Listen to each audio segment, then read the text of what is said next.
how we learned it. That little thing at the end was, for some reason, stuck as well.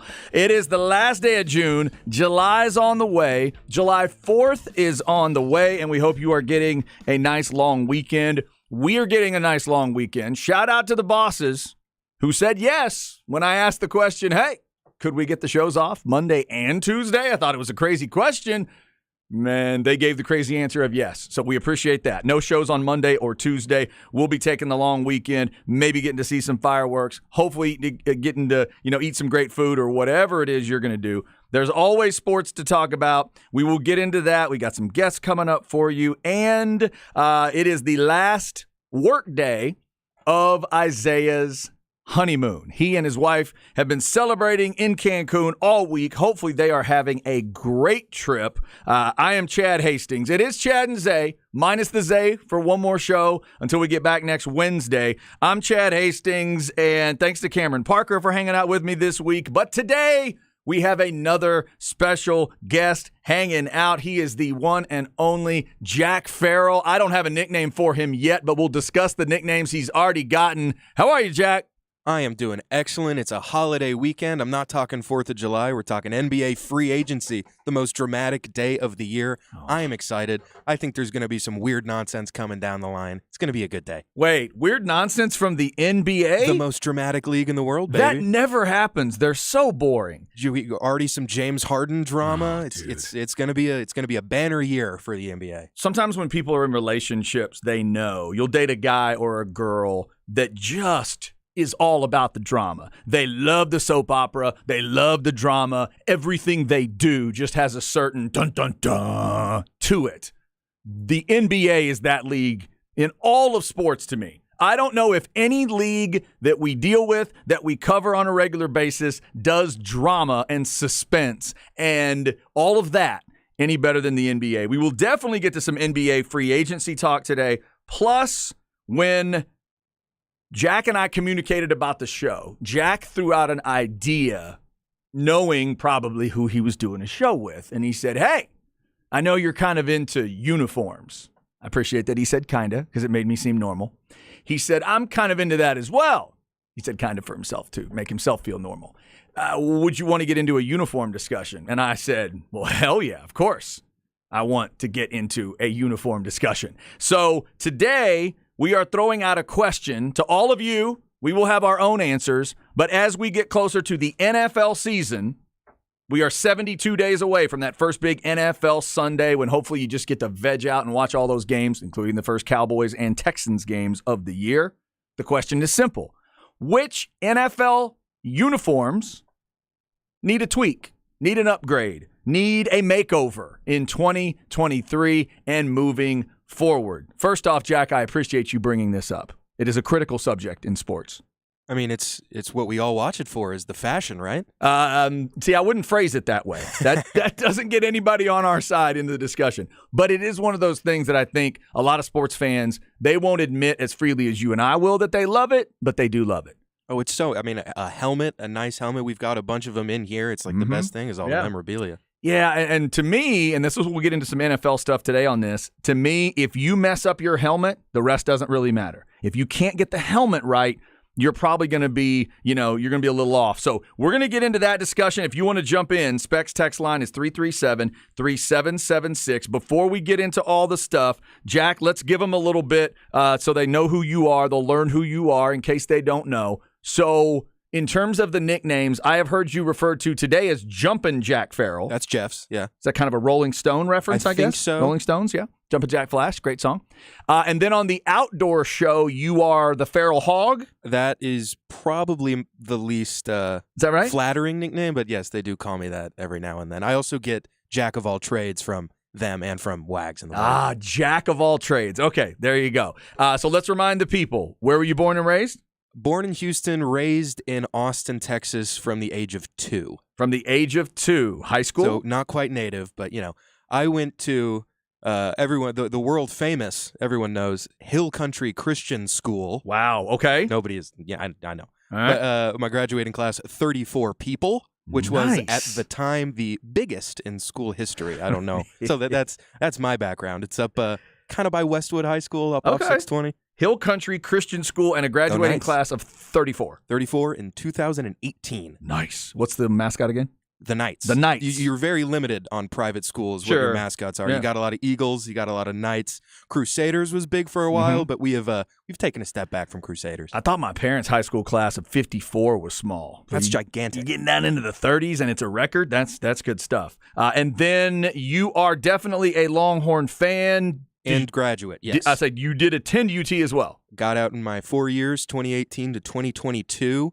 And then out of college, I was hired here as a board operator and remote tech on June 30th, actually. This is my work anniversary. Is that right? Yeah. Look at you. Full circle moment. Very nice. Awesome. Well, that's a little bit of who Jack is. And since you were born in Houston, but you obviously got here pretty quickly. Pro teams, do you have pro teams that you love and care about? This is all a shout out to my dad, Jeff Farrell, big Horn listener. If he's in the car, what's up, then Jeff? absolutely, What do they yeah. call him? Does he have weird nicknames? No, just They don't he's- call him a feral hog or anything? They ought to. He's he's the most feral hog in the family, I would say, other than myself, of course. But Jeff, we're gonna call you Daddy Hog. How about that? He's the Daddy but Hog. he rubbed off the Houston love on me pretty big. Okay. So big time Rockets fan, big time Astros fan. I could take or leave the Texans. Growing up in Austin, football is all about the University of Texas. Okay, so you really don't have an NFL team. I would say it's the Specifically. Texans, but they're the Texans, so it's hard to be real gung-ho about it. My dad's a huge Oilers guy, moved to Yeah, Texas right. in 1977. So if they make a playoff run, will you be in? Yeah, I was real in on the Texans when they had that one blip of, promise with Deshaun The Watson. Deshaun Watson that era. time. I'm Yeah. just saying, if your team, your all-time franchise quarterback is Matt Schaub, Yeah. you're laughing. Exactly. No, It's I know. Hey, Matt Schaub had some great years, but it's Matt Schaub. Yeah, and now, I mean, for lack of, for better or worse, your all-time franchise quarterback is Deshaun Watson. I cling because he does have like the better season numbers, but the career numbers still give it to You Schaub. still want to give it to Schaub? And also, I don't want to. No, I know. I'm not claiming Watson right now. I know. You don't want to claim him. You want to massage that story, right? All right. So, Rockets and Astros, which means you and I are on different sides of a big baseball series coming up in Arlington this week. We will get to that. And like I said, we'll get into some NBA free agency talk today. The big name, you mentioned James Harden already. We'll start with that story. So, 5 o'clock today, if you don't know, 5 o'clock our time today is when official discussions can begin. Now, there may be some deal that gets reported at like 5:05 our time, and you'll know that they were talking before. But James Harden has now opted in with the Philadelphia 76ers. So if you're a Sixers fan, you might immediately think, okay, James Harden and Embiid, here we go, let's try it again. Not so fast. The idea is that the Sixers want to get something out of James Harden, and Harden wants to move, and they're working on finding a trade. Jack, why can't James Harden just be happy playing basketball in a particular location? Can I tell you what I think happened? I think James Sure. Harden got his feelings hurt. Okay. I think that James Harden wanted to come back to Houston. I think Houston wanted him to come back, and then they hired Ime Udoka, and Ime Udoka said, no, thank you. Oh, really? Okay. It just doesn't seem like the kind of player Ime Udoka would want. I think Harden used Houston as a big leverage player. We were going to offer him the biggest contract that anyone was going to offer him. Now that is off the table, James Harden doesn't have any leverage, and he doesn't have a lot of offers. So I think he is upset with how Philadelphia has handled things. You can take your opinion on that whichever way you would like to, but I think James Harden's upset, and I think it's strange that he's opting in to this player option because he could go be an unrestricted free agent right now, but he's opted into a $36 million player option, which is going to make him harder to trade because now teams are going to have to give up matching salaries. The Clippers, I hear, are the team to watch for the beard. Yeah, I've heard two big city teams, Clippers and Knicks, as maybe. I don't know why the Knicks would do that. They're not in the position where they're like, we just need a star to sell tickets. We're the Knicks. We've been terrible for a decade. They're like good now. They have Jalen Brunson and Julius Randle. Yeah, They're a good team. They actually have a little substance. I wouldn't mess with James Harden right now if I were the Knicks, but we'll see if the That's a very Clippers move. Wouldn't it be? to I mean, go grab Harden. to bring them in and then what? The perfect world is everybody's healthy and it's Harden as the point guard for Kawhi and Paul George. If Kawhi and Paul George, who have never been healthy in the postseason for 5 years, this year they could stay healthy. Oh my God, that's only if the NBA goes to a 30-game regular season. Dude, just let Kawhi sit for 80 games, get him a couple warm-up ones, and then play in the playoffs. Might be a chance. If you have it, and they said they might still bring back Russell Westbrook. And as a fan of just teams full of dudes, James Harden, yeah. Oh my God, that's an all-time team full of dudes. That'd be an all kinds. That's not a team. It's just a bunch of dudes. That's a bunch of guys. NBA free agency cranking up today. We've had some good texts coming in. Oh, this is a better idea for your dad. Feral Boss Hog or Boss Feral Hog. His name's Jeff, so we just call him Hefe. Hefe Hog. Why do I want to throw a hog in there every time? I don't know. Hefe's good. Let's call him Hefe. That's good. All right. Somebody says Harden wants to find the best nightclub now. Well, that's why he's also been linked to Miami. That would be a disaster. He's looking for nightclubs. He's looking for chicken wings. We know James Harden and where he'll end up. That's going to be a big deal in the NBA. All right, so we do have a starter here for our NFL discussion, Jack. Which NFL uniforms need tweaking or changing? Somebody says the Texans need to get off the Patriots of the South bit. Change their colors to something else. Back to Oiler blue, maybe. So as a guy who's a little bit connected to the Texans and, you know, your dad's into this and I'm maybe family members and stuff. So what are those discussions like? I know they're going to mess around with a red helmet this year for a couple alternates. But what do you think about the Texans? Do they need to switch? They've had that gear since 2002. The inception. Right? Since day one. Are we tired of it yet, or do they still look good to you? They're number 2 on my list of teams that need a full, I would argue, a full teardown, full reset. Agree, Patriots of the South. Okay. Patriots also bad uniforms. Would you go to the baseboards and then literally try to come back with love you blue? I'm just angry that the Titans are pretending like they're the Oilers. So I think that Tennessee is going to go back and start using more. I think they're wearing Oilers throwbacks this year, which is just a travesty. But yeah, I'm all about that. I love the Love You Blue. I'm a big Oilers, not fan, but I love all the old teams. Sorry to do this, everybody. The Oilers never existed at any time when I was alive. Oh wow! So, okay. Yeah. That doesn't make us feel old at all. Them, the Supersonics, all those kind of old teams that had great uniforms, great history that just we don't get anymore. I think they need to figure out, with a money situation or draft picks or whatever it is, they need to figure out a way to take all of the, pick a point, and you can really make it kind of a Steve McNair moment. From like Steve McNair and Javon Curse on, let Tennessee have all of that. I mean, but the Browns did it, right? Right, but from that part back, you need to be able to, and mainly with the uniforms and the full history. Like, you can't tell me Earl Campbell belongs to the Tennessee franchise. Derrick Henry and Earl Campbell being in the same record book. That doesn't make sense. So, and you brought it up, right? The Browns did that. They figured it out. With the Ravens. As horrible as that all was with Art Modell and the Ravens, and it was gross.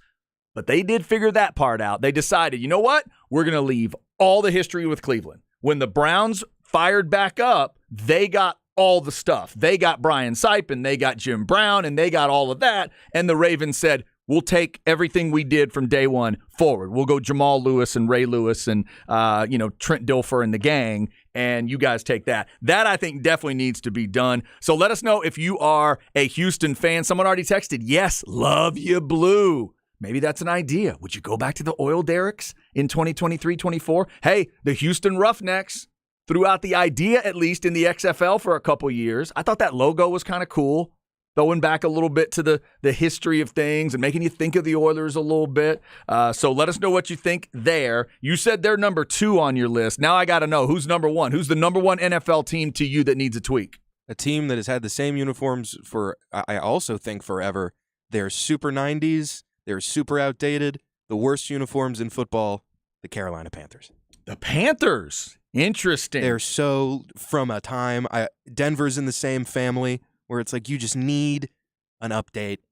You see old videos of like college football. The uniforms were just so early 2000s, so 90s. They need an upgrade. Interesting. You mentioned Carolina. They are going. I believe it's last year. They might have started messing. This year, I think they had the black helmet. I thought last year. I think good. they looked at the black helmet. This year, I think they're going to do that again as an alternate. Carolina is one of the teams that I think needs to seriously think about either do they need a redo on that helmet logo. because it's been exactly the same the whole time. And isn't it supposed to look like the Carolinas, and it doesn't at all? Isn't that the plan? I've never heard that was it. Maybe. Yeah, maybe. That's been the same the whole time. Would they want to re-rack that? I think the same of Jacksonville. Jacksonville is the only team that ever did that. Remember the double color helmet?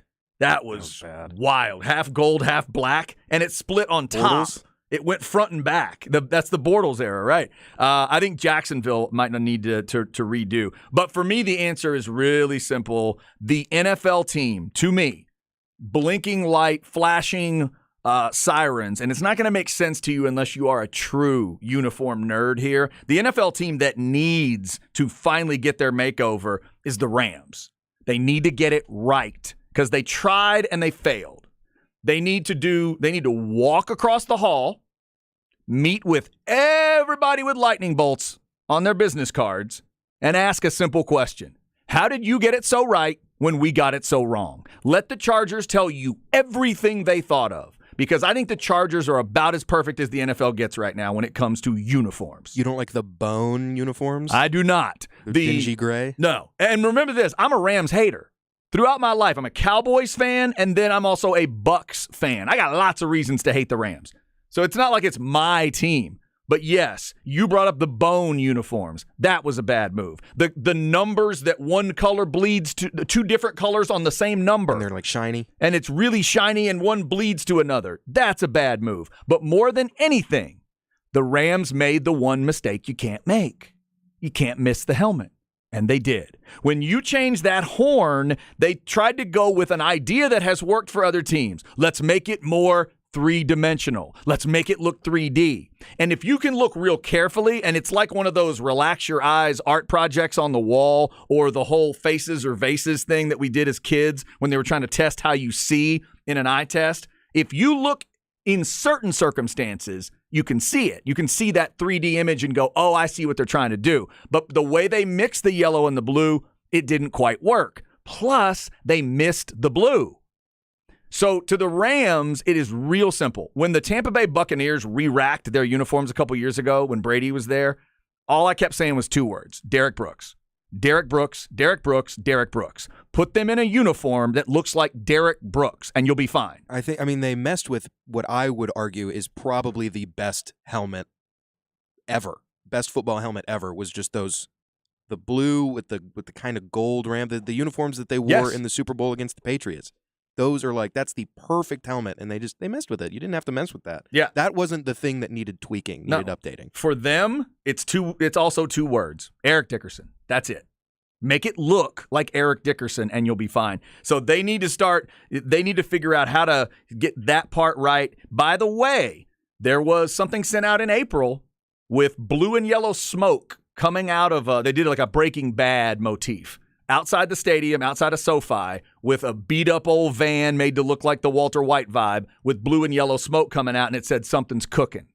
So Rams fans think that means something. So are we going to get at least a good throwback this year, or maybe the Rams might re-rack? I'm reading that Denver may go full rebuild in 24. You may get your wish. It would be great. I'm reading that Detroit, in addition to doing this alt uniform or this alt helmet this year, they may be doing a full redo in 24, which would be a wild idea because they got history. I'm always excited. Anytime a team that drops some new uniforms, I'm always first in line. I got the Twitter notifications on. And if I may do another draft pick here, a team that just did this, go back to the drawing board. This is not it. The Arizona Cardinals had terrible uniforms for years. I like the helmet, but the rest of it didn't go well. And then they redo it. And this era of minimalism in sports uniforms, we saw the Cavs do a minimalist. It's a tough word. Minimalist redesign. Is tough, yeah. And we saw the Jazz do a minimalist redesign, and it's boring. There's no flavor to it. So I would say Arizona is another team that needs to try again. I wrote them down with a question mark too, and I think it goes back to Carolina, but it goes back even farther. Their logo has essentially been the same my entire life, and beyond that. And I'm 48 years old. And I would ask them, deep down, y'all, do you love your logo? Do you love that logo? Because all you did on your last tweak was you took the Cardinal and you made him mad. A little bit. A little mad. There's a little on his face. But other than that, I'm with you. The black helmet I thought looked cool last year. Black helmet with those red speckles in it, with the red sparkly paint in it. But if I were them, like the Panthers, like the Jags, explore other ideas. Have artists start rendering. You guys have picked really interesting animals. You don't have to worry about politics and morality getting in the way and your name is offensive. No, man, you're the Jaguars, the Panthers, and which one are we? And the Cardinals.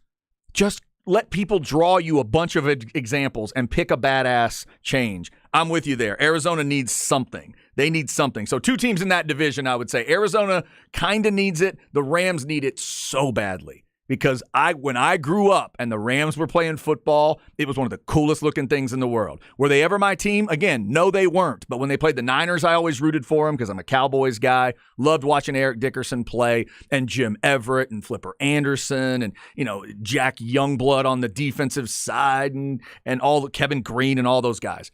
That's what they need to go back to. Let us know if you are looking for anything in the NFL uniform world. Somebody texted, bring back the Seahawks old uniforms. Agree. Definitely on the throwbacks. The silver. Yeah, silver needs to happen. Blue and green always looks great together. I think that is an underutilized color combo in sports. The old Mavs, blue and green, always look great to me. Corpus Christi A&M, those baseball uniforms that they have, Tulane. I think it's a great color combo, and I think Seattle should go back. They're also on my list. Interesting idea. Yeah, remember, this NFL season will be really our first full throwback season since they changed that rule. The one shell rule, baby. The Bucs had trouble getting stuff in because of some supply chain issues. So they held off on Bucco Bruce.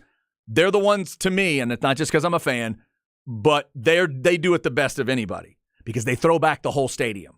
They take the entire stadium and change it to the way it used to be. Old helmet on the field, old stripes around the thing. They do the whole deal. So you're going to get full Bucco Bruce this year. You're probably going to get a Minuteman from the Patriots. And then the other teams that can do it, I'd tell the Jets, now that they've gone all green, throw back to the white. Throw back to a Curtis Martin and make everybody think of those helmets. And we'll get to some other, because there are some teams that need to learn how to throw back as well. Now that they can fully do it, they need to do it fully right when they throw back. We'll talk NFL uniforms throughout the show. Also coming up, big series in Arlington starting tonight. And did I read this correctly? There's a team in Major League Baseball that has more starters in the All-Star game than any other team. And that team is the Texas Rangers? I feel like I'm being punked. We'll double check that next on The Horn. The Wagner Wire. Every Sunday morning from 9 a.m. to noon, you're invited to a party on The Horn with Wags. It's The Wagner Wire, the #1 fantasy sports show in all the land and the ultimate party. I break down the latest in fantasy trends and all the top stories in sports. Whether it's season-long fantasy leagues or daily fantasy leagues, the Wagner Wire has you covered. You'll probably hear me geek out about video games and pop culture references too. Remember, there are no breaks in fantasy sports. The Wagner Wire, 9 a.m. to noon on The Horn. It's time to warm up that scoreboard and get ready to bring home the win with Specs. Specs has you covered with lower prices on all your favorite fan fuel. From craft beer, rare spirits, and world-class wine to chips, dips, and gourmet finer foods. And with same-day delivery when you order online or through the app, Specs is your MVP for the biggest score of the game. At Specs, the fun starts here. Here's to you, cheers to savings. Be the envy of all your friends this year by calling AV Consultations. Everything you need for the entertainment system of your dreams. And you don't have to shop for a TV and then the surround sound and then all the mounts and equipment needed to make it all work. Tom and his guys will bring everything you need and they'll set it up. Audiovisual Consultations is one of the largest dealers of most televisions and audio brands. They have all the hottest items in stock. Not only is Tom stocked with the hardest to find smart TVs and Sonos audio equipment, he's not raising prices like a lot of others have. Audiovisual Consultations, 512-255-8678. Call them today. Seeking specialized patient-focused orthopedic care? Contact the experts at Texas Orthopedics. Our physicians offer comprehensive surgical and non-surgical orthopedic care for children and adults, spine care, sports medicine, trauma care, joint replacement, rheumatology, and more. Whether it's a mobility or movement issue or a traumatic injury, our goal is to get you back to good health and quality of life. Visit us at txortho.com to learn more and to schedule an appointment. Texas Orthopedics, the largest independent orthopedic practice in Central Texas. Now's the perfect time to transform your home or business with fresh new color. But what color to choose? Call John Bonnell and his team at CertaPro Painters. Now through June, your professional color consultation is free with any book painting project. Protect and beautify your space with a color that you'll love for years to come, inside and out. Go with the pros at CertaPro Painters of Austin. Get your painting project started today at CertaPro.com. That's Certa with a C. If you're hiring, it can feel like trying to find a needle in a haystack. You can hope the right person comes along, or you can just use ZipRecruiter. Like Marco, president of operations at Telly Tires and Auto Centers. ZipRecruiter helps me find all the right people, even the most difficult jobs to fill. See why 4 out of 5 employers who post a job on ZipRecruiter get a quality candidate within the first day. Now try ZipRecruiter free at ZipRecruiter.com/free. ZipRecruiter.com/FREE. We're going abroad for the first time in years. To Spain. So we started using Babbel. And started learning Spanish fast. With Babbel, you can start having conversations in another language in just 3 weeks. ¿Cómo te llamas? ¿Cómo te llamas? When you learn a language, you want to actually use it. Babbel is designed with that goal in mind. In just 3 weeks, we're starting to have conversations in Spanish. Gracias, Babbel. Babbel, language for life. Now try Babbel for free at Babbel.com. That's BABBEL.com.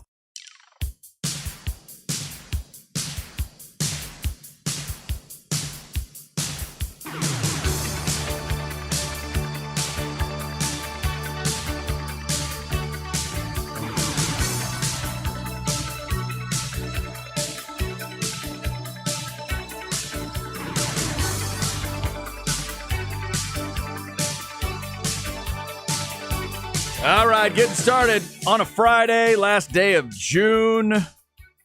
Few things to jump into today, including NBA free agency. 5 o'clock is when it all starts today. All right, Jack Farrell. Is that, it's got a very Flock of Seagulls vibe. It's not their biggest hit, but is that Flock of Seagulls? It is Flock of Seagulls. It's their best song.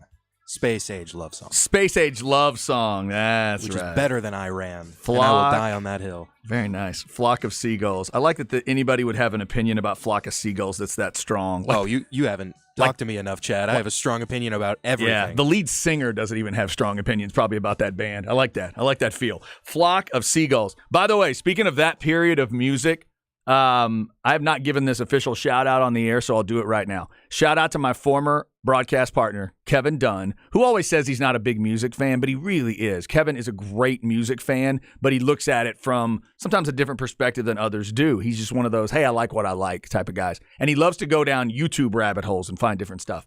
He sent out on Twitter this self-cover that I'd never heard before. And also, I've never really thought of that phrase, but it's a great way to say it, a self-cover, when an artist covers their own song and just makes it different.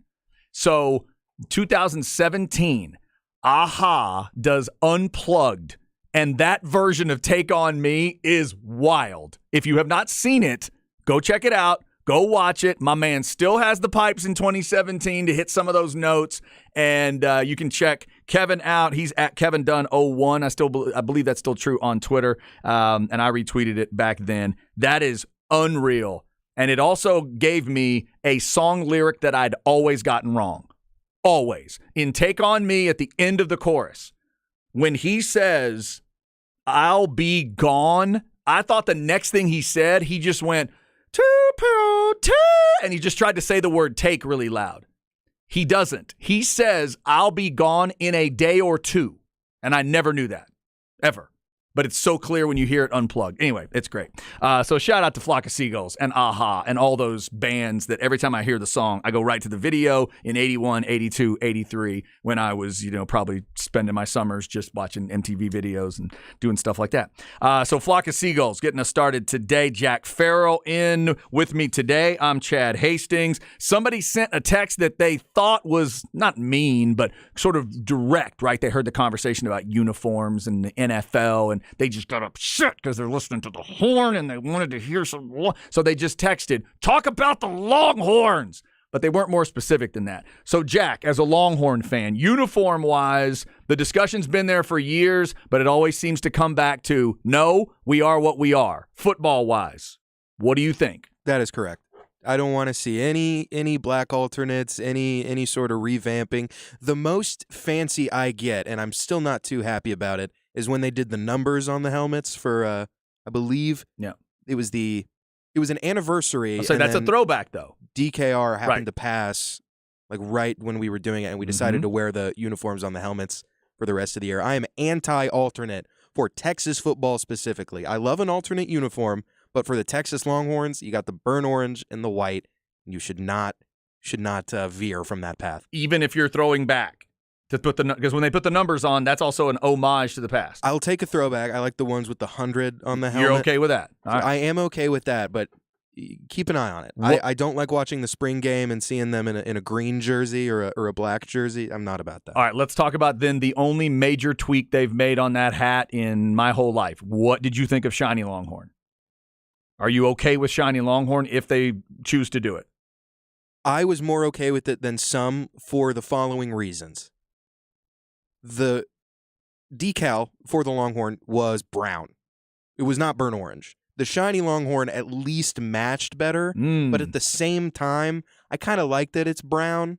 Vince Young had it with the brown Longhorn. It didn't quite match the uniform Pantone, but no alternates. All right. Maybe a throwback, maybe. They did the ones a couple years ago. I think we had to walk off Kansas with a field goal when we wore those throwbacks, so that's what happens when Texas wears an alternate. It goes poorly. We wore black basketball uniforms and got annihilated by Duke like 17 years ago, I think. It's kind of tough, yeah. Those are tough. I'm against it. Basketball, I think, they've messed around with some alternates a lot more than football They has. got the faux backs. I like those. Yeah. So there you go. We talk Longhorns. What are you talking about? First game for Texas, 64 days away. Texas and Rice. Obviously, we've been talking about Big 12 Media Days coming up. Rod Babers is coming up at 1:05 from Ball Don't Lie. I want to talk to Rod about some NCAA stuff with Texas A&M, this new state law that's taking over tomorrow, and his thoughts on that. But also, we'll get some of his thoughts on Texas football. Plus, at 2:05, Jeff Ketchum of OrangeBloods.com. We'll talk about the recruiting development over the week. 3 guys coming in over the week, the 2 running backs, and yet another offensive lineman. Technically it would be 2 running backs and 2 offensive linemen in the last week or so. If you go back to last Thursday, we'll talk to Ketch about that coming up. We also mentioned there is a massive baseball series going on in Arlington, and you'll forgive me as a Rangers fan. I have to soak this up because most of the time, once we get to this point in the year, Rangers pitchers have already melted, and there are no big series because they're all just trying not to die. It is 7:05 tonight. The Rangers are 5 games up going into the series with the Astros, and believe it or not, the Rangers have the most starters in the All-Star game this year. This blew me away. Now, the Braves and Dodgers both have 3, but the Rangers have 4. Starting second baseman will be Marcus Semien. The starting shortstop will be Seager. The starting third baseman will be Young. And the starting center. The starting catcher, that C doesn't mean center, Chad, when you're talking baseball. The catcher will be Jonah Heim, the man who tagged someone out recently and then it got called back, that weird play. Yeah, he is the all-star catcher. So that's coming up on July 11th. In Seattle. Jack, you mentioned earlier you're an Astros fan. Give me your thought on your Astros heading into this series. How critical a series is this for you? It is in Arlington. I double-checked today. There's 2 more coming. There's 2 more 3-game sets, 1 in Houston, 1 in Arlington. How critical is this one for you? What do you want to see coming out of this series from the Astro perspective? You need to win at least 2 of these. Because I believe they're 5 games back right now. Mm-hmm. You get swept, you're 9 games back. Right. It's a 4-game set, right, if I didn't say that. Yes. You're not coming back from that. This is a very big series. I haven't taken a look on the probable pitchers for Houston, but if it's a 4-gamer, I bet you're getting your heavy hitters in there. Houston's been super banged up. They've been surviving. Shout out to JP France, who through 10 starts has a sub-3.5 ERA. He's been very good. The bats are coming alive. I didn't know it was possible, but the Astros scored 10 runs in back-to-back games. Usually when they score 10 runs, have you seen this phenomenon? The Astros score 10 runs, they get shut out the next 2 games. That's how it's been. Really? It's not that cut and dry, but look at when they have a high offensive output game, it craters the following game or series. Interesting. They I put up didn't realize that. a 10 spot against the Cardinals and then a 14 spot against the Cardinals. So the bats are heating up. Jordan should be coming back soon. But the biggest thing, I mean, Houston's been so banged up. Yeah. And I think that comes from so many, little brag, so many deep postseason runs. Oh, there it is. There it is. I bet it feels nice, Chad. How does it feel to have actual All-Stars on your team? Oh, y'all have had a great year. You sound like a Laker fan in the Yeah, Kobe no, era. absolutely. You know how worn out Kobe gets? You realize how many extra seasons he plays? But yeah, the Astros are basically down, if you count Justin Verlander, 4 starting pitchers from last year. McCullers is out for the year. Yeah. Urquidy hasn't played since early April. Luis Garcia is down for the year. You relied on Brandon Bielak for a while and rookies like Hunter Brown, who I think is going to be great. I think he will be a great pitcher in this league, but he's a rookie, and you if you're trusting rookies to carry you, that's not a good thing. JP France, as I mentioned before, the stash. But I think the thing I'm most worried about is keeping the Rangers bats quiet. Yeah. They've slowed down a little bit since the beginning of the year, but that offense is still crazy.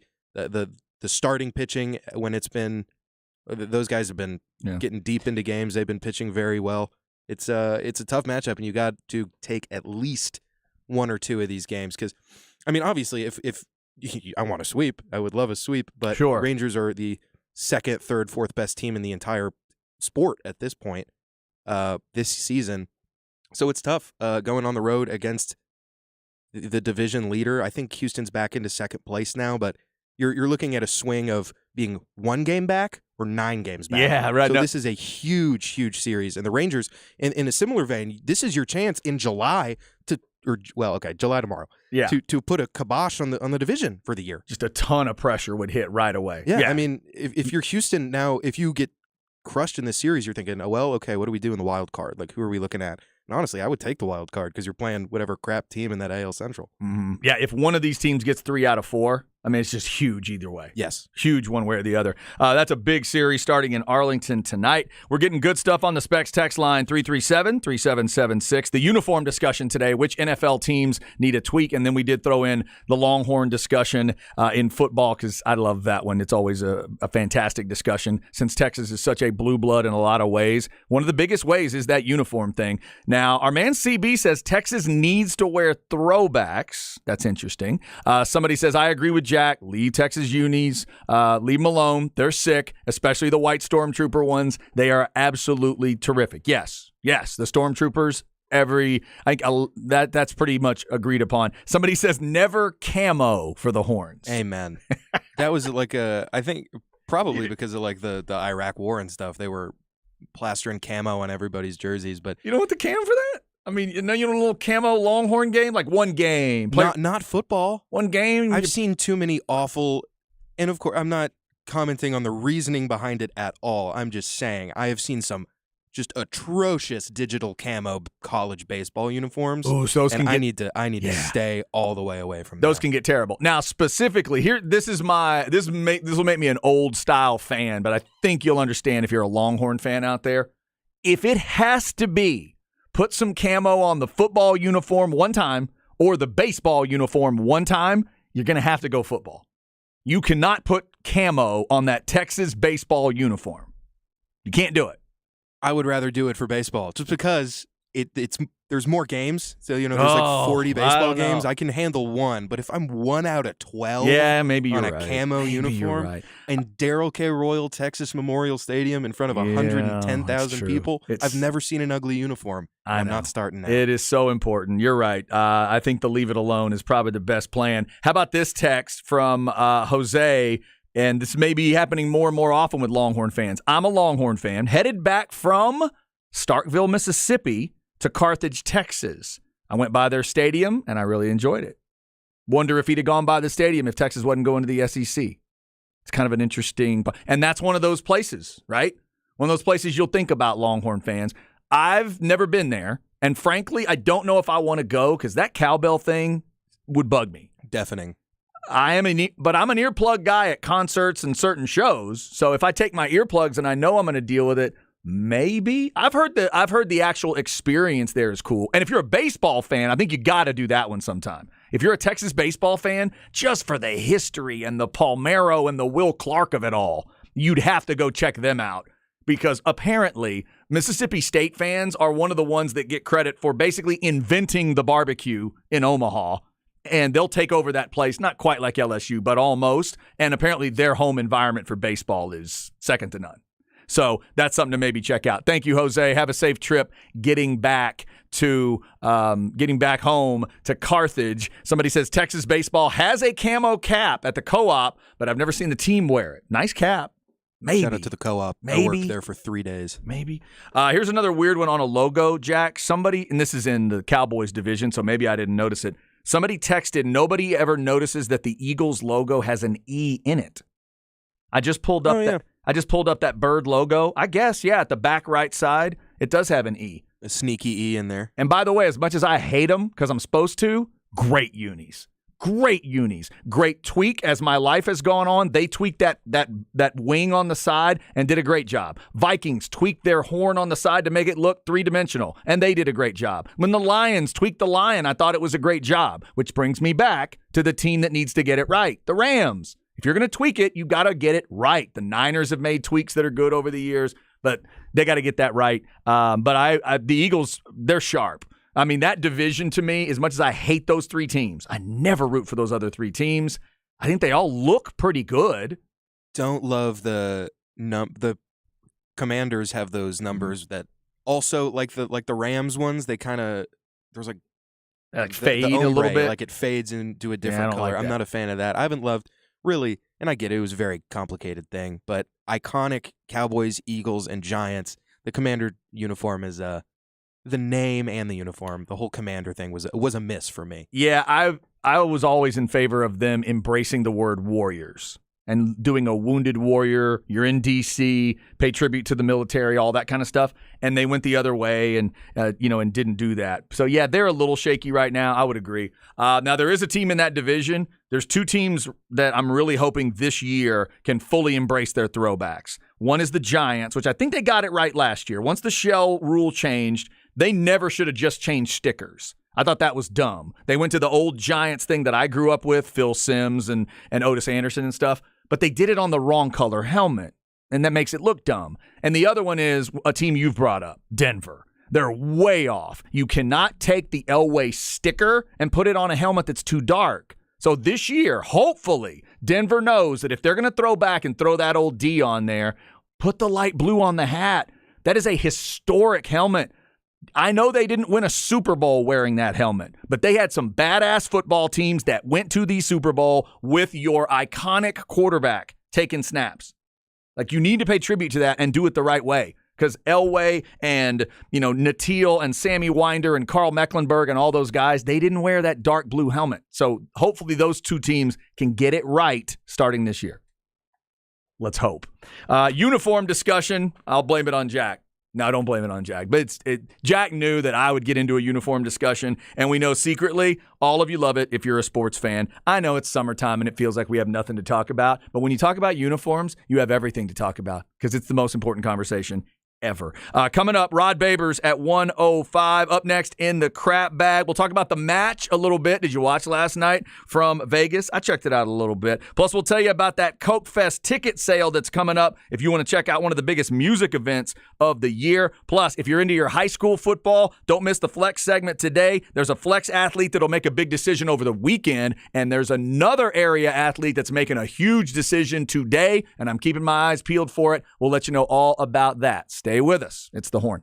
Do you love the shows, but they never seem to get around to your question or comment? Just tweet us your questions, comments, and concerns. If yours is chosen, we'll make your favorite host answer in a video so you can see and hear the responses. Tweet at The Horn ATX with a hashtag QCC. We'll even say your Twitter handle and get you a couple new followers. Questions, comments, and concerns on The Horn Twitter and YouTube page. Subscribe and follow youtube.com/The Horn Austin. Hey, it's Aaron Hogan for QCC. QC Kinetics, reminding you not to give in to that constant nagging joint pain that you're dealing with. I know a lot of you have gotten to the point where it's just the new normal, just the way it's going to be. Nothing I can do about it. Well, you can. Take control and take back the quality of your life with the help from our friends at QC Kinetics. They're amazing non-surgical treatments that can repair and restore damaged joint tissue. They use the latest advances in regenerative medicine, taking your body's own healing agents, highly concentrating them, then putting them right into the area where you have that agonizing pain. Your body will heal itself. You just have to allow it to do so. This incredible non-invasive approach helps you take back control of your body, relieving that pain in your knees and your hips, your shoulder, or your back. No invasive surgery, no harmful drugs or steroids, and no downtime. Listen, summer should be the time you're out having fun, making memories, golfing, hiking, enjoying the outdoors. Take control now and start living pain-free again. 512-593-4303 at QC Kinetics, the nation's leader in regenerative medicine. That's 512-593-4303. They have a location in Austin and Round Rock at QC Kinetics, 512-593-4303. O'Reilly. Stay cool this summer with AC Pro and O'Reilly Auto Parts. Right now, get a $15 O'Reilly Auto Parts gift card after mail-in rebate with the purchase of select AC Pro ready-to-use refrigerant products that include a hose and gauge. Beat the heat before you hit the road with AC Pro at your local O'Reilly Auto Parts store. O'Reilly Auto Parts. Hey, what's up, folks? This is your lifetime Longhorn Rod Babers. By now, everyone knows that my favorite new tequila is Hot Cat Tequila. Hot Cat Tequila is my go-to tequila. The cat stands for cinnamon, agave, and tequila, and the recipe just as simple, just as delicious, and just as brilliant. Cinnamon, agave, nectar, and tequila. That's why it's so light and so smooth. Hot Cat Tequila is a tequila lover's dream, and if you're not a fan of tequila, Hot Cat Tequila will make you a fan of tequila. Hot Cat Tequila will turn any event into a party, and every party feels like a celebration. Toast and turn up with Hot Cat Tequila. When it comes to selling your car, the easy money is at Henna Chevrolet. I was getting my car appraised at CarMax when I saw Henna's giant billboard offering $500 more than CarMax and thought, why not? It's a 10-minute drive. Now I've got an extra $500 in my pocket thanks to Henna. Just present your written appraisal offer within 7 days and you'll get $500 more, guaranteed. Come get your money at HennaChevyAustin.com. Find new roads. Straight Music has moved down the hill a bit, and the new location is now open, and it is absolutely gigantic. You know, they've been serving Austin since 1963, and this is the best store yet. BK's in Walsh Talton, with the acoustic and electric guitars, band and orchestra, Austin's only Yamaha piano dealer, pro audio, keyboards, drums, and so much more. At the brand new Straight Music, BK's Road in Walsh Talton, less than 2 miles west of Zilker Park, and also, of course, still at 13945 North Highway 183.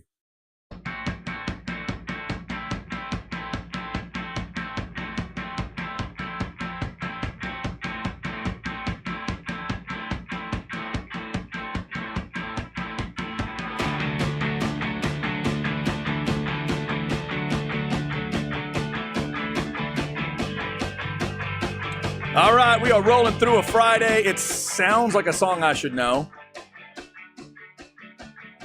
Am I getting any vocals to help here? Shortly. We got vocals that coming might up? help you. I feel like he has a pretty recognizable voice. Okay. Do you need an era? Give me an era. Early 2000s garage rock. Okay.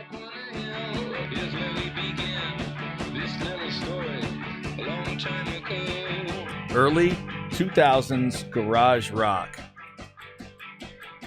The next big thing in rock and roll circa 2001. Yeah, I'm not quite sure because it doesn't quite. It's not Weezer. It's no. Who is it? This is the Strokes. Ah, the Strokes. Okay. There was that period of time where it felt like a lot of the rock bands that were getting love. It was the something. There were the Strokes. That era, the White Stripes, the Vine, the White Hives. Stripes. Yeah, the Hives. The Strokes were good though. I never saw the Strokes live. Never listened to a whole album, but it's not because I didn't like it. What I heard. I would recommend this first one. They were.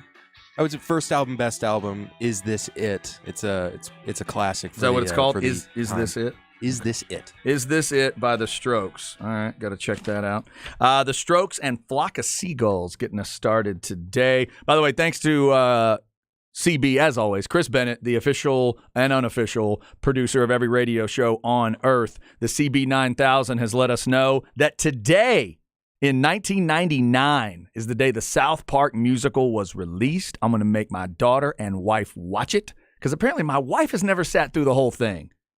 How did I marry this woman?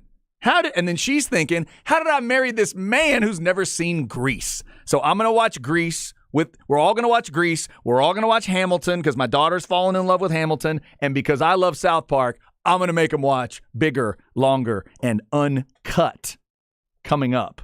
What is this description?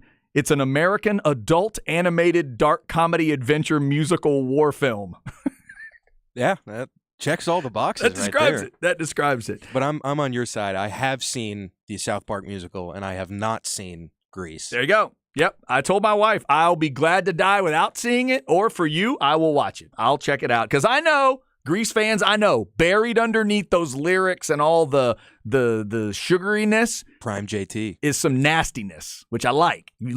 They're like, Chad, you got to listen to the lyrics. I know. Grease Lightning, I got you. No, I got you. First time I heard a phrase in Grease Lightning on the unedited version, I went, oh, wait a minute. There's dirtiness in this movie. I can get into this movie. So we'll get there. Rod Babers coming up. We'll get to him as well. Ball Don't Lie, of course, comes up at 3 o'clock every day once we are done. Rod, I want to get his thoughts on some football stuff with Texas, both on the field and off. Nobody follows Texas football as close as Rod Babers does, former player. And, of course, he's been doing it, covering it in radio for so long. So it'll be great to talk to Rod. Jeff Ketchum of Orange Bloods coming up at 2:05, talking more Longhorn stuff. Right now, let's get into the crap bag. We'll talk about the match and the concert you need to go to.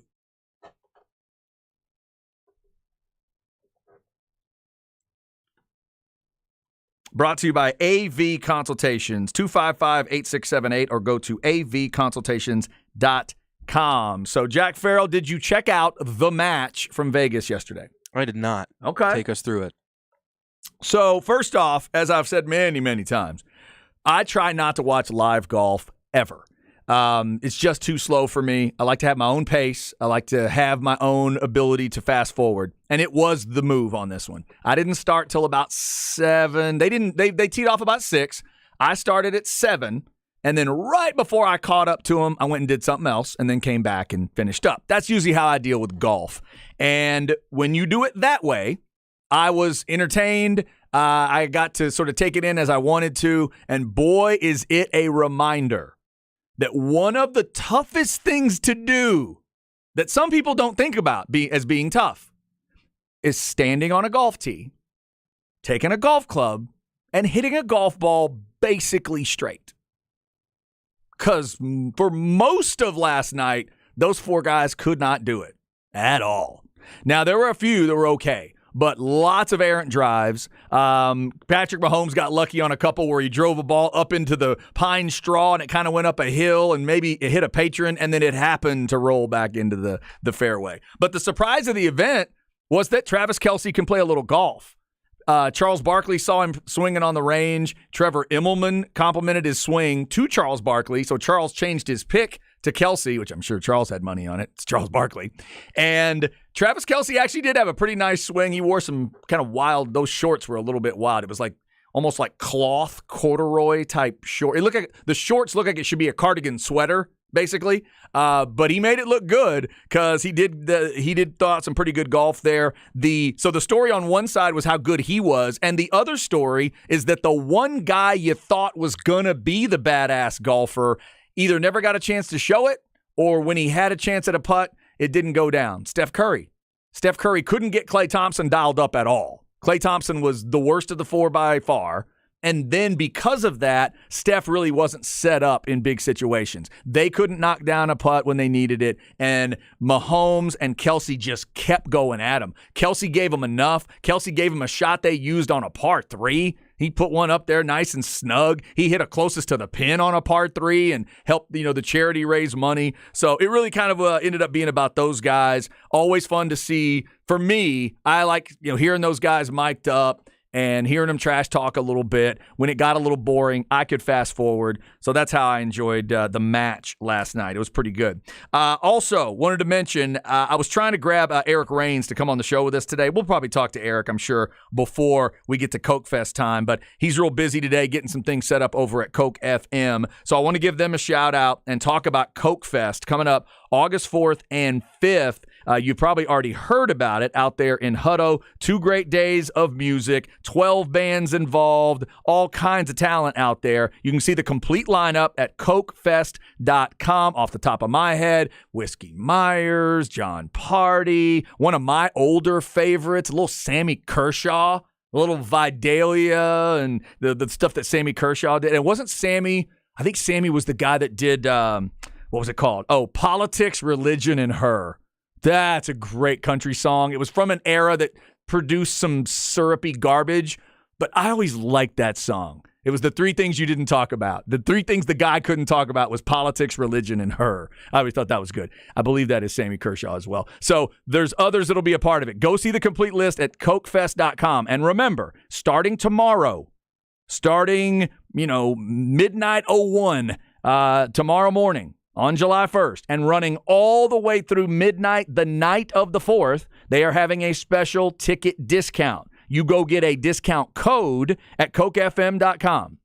Again, that's cokefm.com. Go get the ticket discount code. It is good on, there's a discount for 2 tickets. There's an even better discount for 4 tickets. There's an even better discount for 6 tickets. So check all that out. You can go to cokefm.com or the social media channels coming up tomorrow morning for those discount codes. And of course, you can check out the complete lineup at cokefest.com. So shout out to Eric and Cokefest and the Coke crew and everybody that's putting that event together. It is going to be another good time out in Hutto. So make your plans to get out to Cokefest if you love your country music, your alt country, your red dirt country, whatever all the labels are right now. There's a lot of good acts coming in this year's edition. So go check it out at cokefest.com. Coming up, I mentioned the Flex segment. We are watching a big decision that's coming out of Copper's Cove today. The SEC cares and the Big Ten cares as well. It's probably not going to go the Longhorns' way, and it's probably not going to go the Aggies' way. But a big-time team is getting a big-time offensive lineman from this area. We'll keep you up to date on that one if we see something. Plus, which Flex athlete is making the big decision on Sunday? We'll tell you about that. Up next, it's Rod Babers from Ball Don't Lie talking Longhorn football. Don't move. It's the Horn. Coke Fest 2023. And this year's lineup is the hottest ever. 2 days of fun dancing in the best Friday and Saturday of live music you'll get for the price of a ticket. August 4th and 5th in Hutto. Friday, it's William Clark Green. She likes the Beatles, and I like the Stones. I'm getting drunk again. Grab your tickets before they're gone at cokefest.com. cokefest.com. It's time to warm up that scoreboard and get ready to bring home the win with Specs.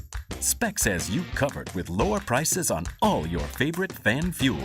From craft beer, rare spirits, and world-class wine to chips, dips, and gourmet finer foods. And with same-day delivery when you order online or through the app, Specs is your MVP for the biggest score of the game. At Specs, the fun starts here. Here's to you, cheers to savings. Treat yourself to a weekend of golf at Horseshoe Bay Resort's 3 new renovated golf courses. Play the famed Slick, Apple, and Ramrock golf courses, all designed by legendary Robert Trent Jones Sr. Horseshoe Bay Resort is the ultimate golf and recreational getaway. Enjoy scenic hill country terrain, panoramic vistas of Lake LBJ, and the finest golf in North America right in our backyard at Horseshoe Bay Resort. Play all 3 on the Robert Trent Jones Unlimited Golf Package. On sale now at hsbresort.com. That's hsbresort.com. The possibility of lung cancer can be pretty scary, especially if you're one of approximately 8 million current or former smokers at high risk. That's why SaveByTheScan.org wants you to know that now there's a breakthrough low-dose CT scan that can detect lung cancer early, and it only takes 60 seconds. You stop smoking, now start screening. For an easy quiz to see if you're eligible, visit SaveByTheScan.org. It could save your life. SaveByTheScan.org is brought to you by the American Lung Association's Lung Force Initiative and the Ad Council. My name is Luis Fonsi. A lot of people don't know enough about Alzheimer's Don't be afraid to ask questions. Don't be afraid to get help. No one should face Alzheimer's or other dementias alone. Resources are available at alz.org and by calling the Alzheimer's Association's 24/7 free hotline at 800-272-3900. From the UBO Business Services Studios, you're listening to KTXX FM and HD1 BK, KTAE AM Elgin, K270CO Round Rock. This hour is brought to you by Apple Leasing, where you only have to pay for the new half of the car or truck, the half under factory warranty, and any make, any model. Click appleleasing.com and see how easy it really is. Guests on the Horn appear courtesy of the Vaqueros Cafe and Cantina Hotline. Vaqueros now delivers and offers curbside pickup. For info on placing your lunch or dinner order, visit vaqueroscafe.com.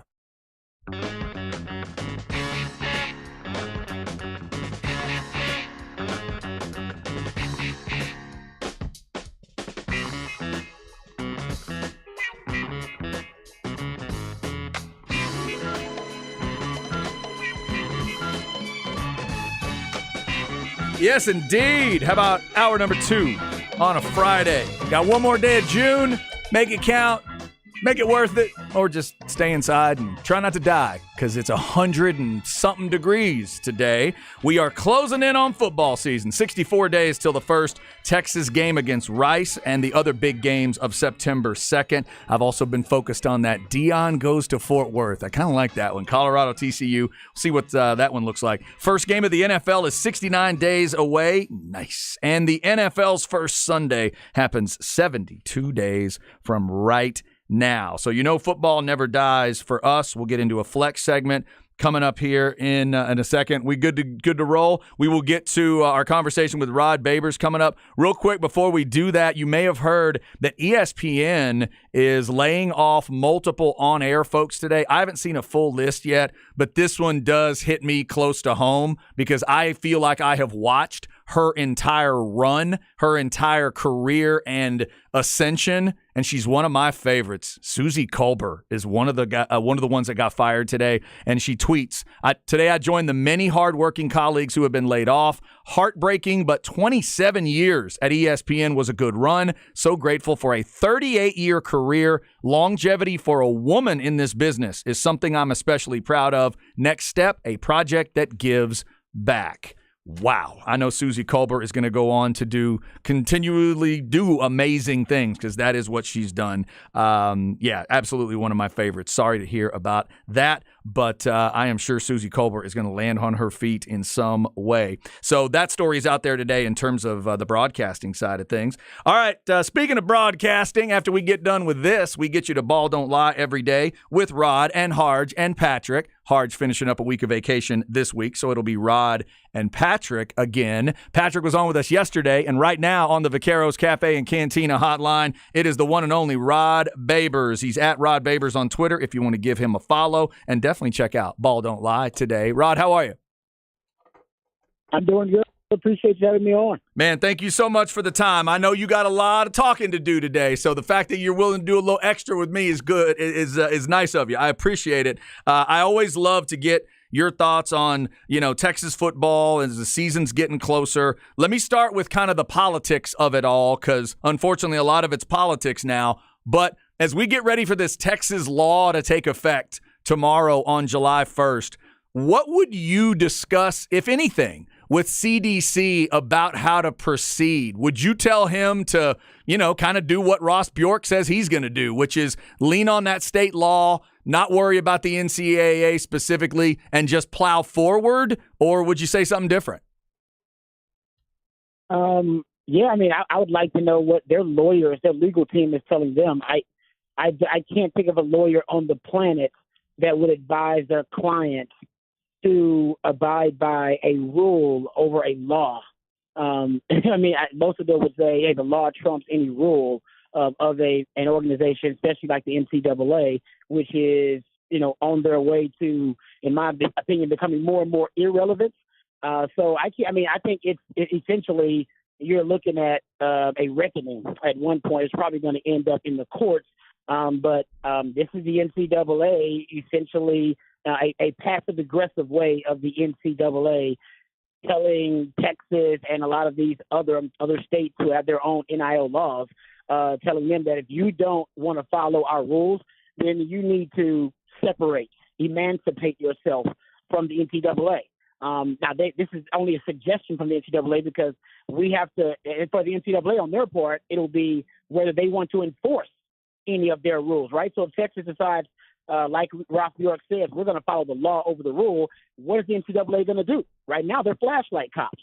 All right, right now, they don't really have an enforcement ability for these NIL rules that they are trying to right now push on and trying to make a reality. And I don't think that the state of Texas is going to let the NCAA bully them. Of any of the states, it won't be Texas, in my opinion, that is going to end up wavering here. Yeah, no, I think you're right. That's an interesting comment about the flashlight. There was a comedian back in the day that did a bit about making fun of security guards, saying they just shine the flashlight and say, "Where are you going? Okay. Where are you going? Okay. Where are you going? Okay." That's sort of the NCAA right now, right? They may flash the light in your face, but they're not doing anything. Exactly. And I think, where is the incentive for someone to abide by the rules over the new laws? And I think A&M is probably the most brazen right now with what Ross Bjork said and saying, no, we're going to follow the law. That's going to be what our guiding point is. CDC was a little bit more discreet and a little bit less, I think brazen when he sent out the memo to Longhorn fans that, hey, you should consult your tax people, you should consult your lawyers and all of your different, resources. You should use those in this whole discussion and discourse right now between the NIL about what the NCAA wants to do and what ultimately the institutions within the state are going to do.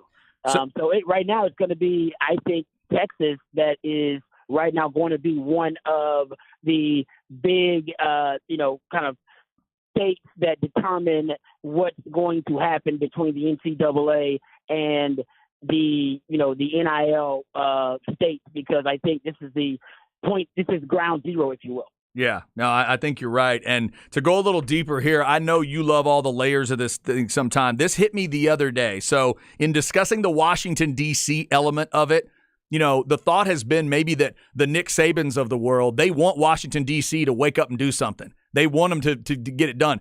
But, Rod, how about this theory that in the halls in Washington, D.C., the guys representing Bama, Georgia, let's say Clemson's interested in that too, they're going to have conversations with the guys that represent Texas, and are those Texas politicians going to say, now, why in the world would I do that?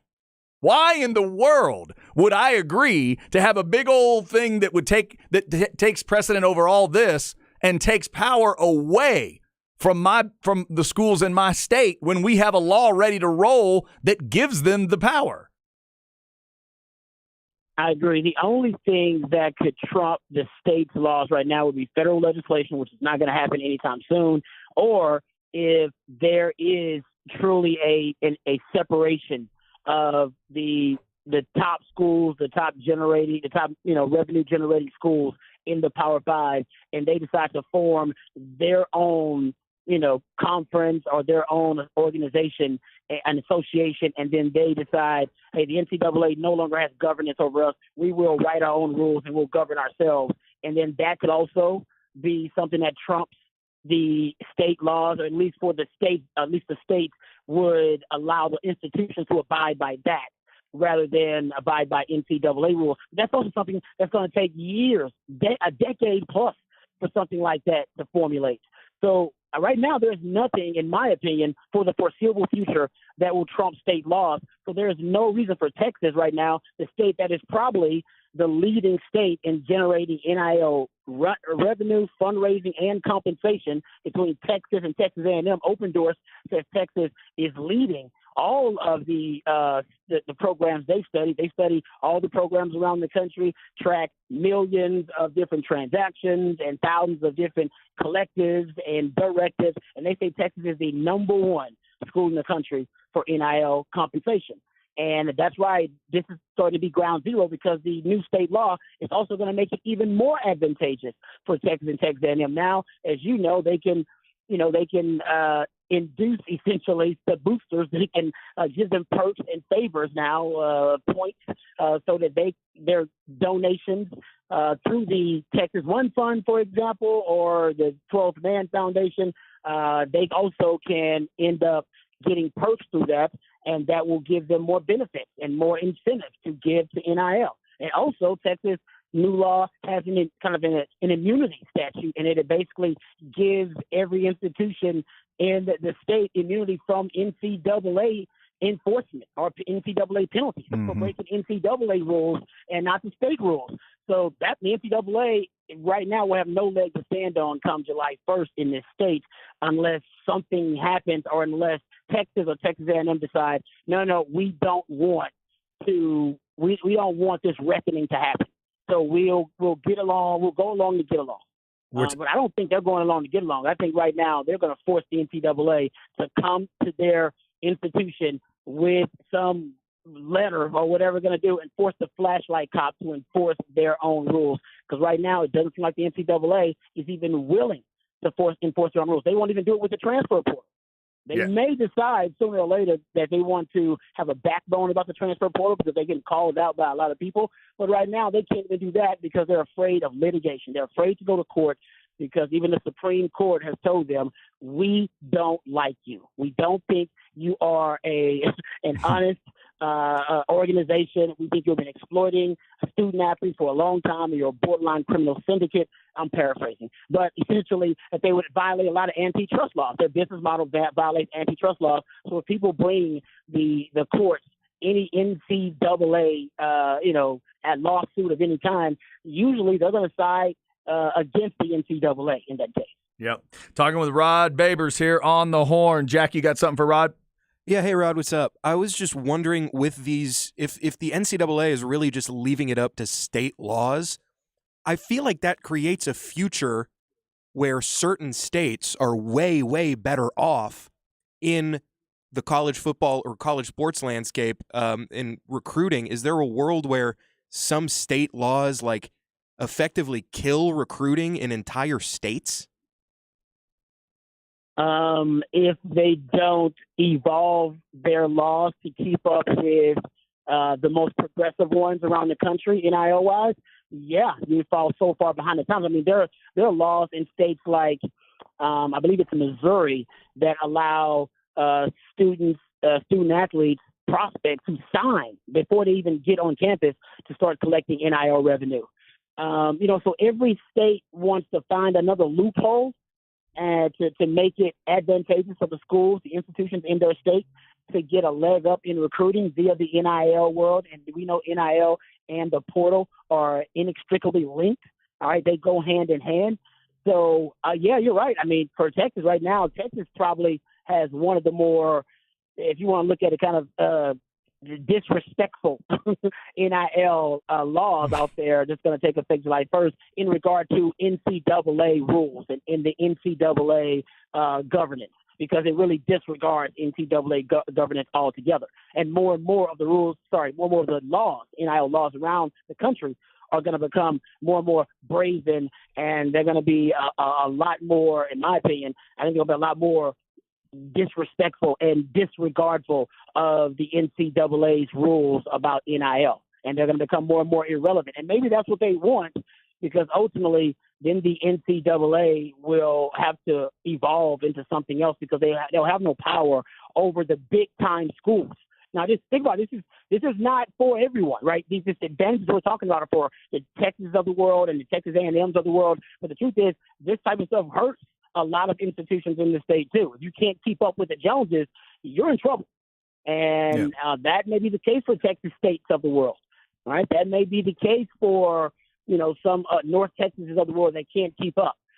This is a separation of the have and the have-not, and it is happening. Whether they like it or not, it is happening, and you got to figure out where you stand in the new landscape of college sports where the free market has taken hold. All I know is if Nick Saban's having new nightmares right now, they all have burnt orange, maroon, and fight on in them. And some Miami, too. He probably has all kinds of nightmares that involve all of those schools and what they can do right now. We're talking with Rod Babers. You're going to hear him on Ball Don't Lie, of course, coming up. You hear him every week on the Longhorn Blitz podcast as well. All right, Rod, I know you are into a thought experiment from time to time, and one just came to me as I'm sitting here for Texas football in 2023. Are you ready? Give it to me. Okay. You are in charge of setting up this offense in 2023, and you are forced to run the exact same personnel package. Not people. You have to run the same formation, 11 personnel package, 11 personnel, 21 personnel, whatever. You have to run that same personnel package through the entire Rice game and the entire Alabama game. So Nick Saban will see it on film, and you will have to run it every play in Tuscaloosa. What is the what's the setup you use? Wow. With this team, right? This specific team? This team coming up, 2023, one personnel grouping for every play of the first two games.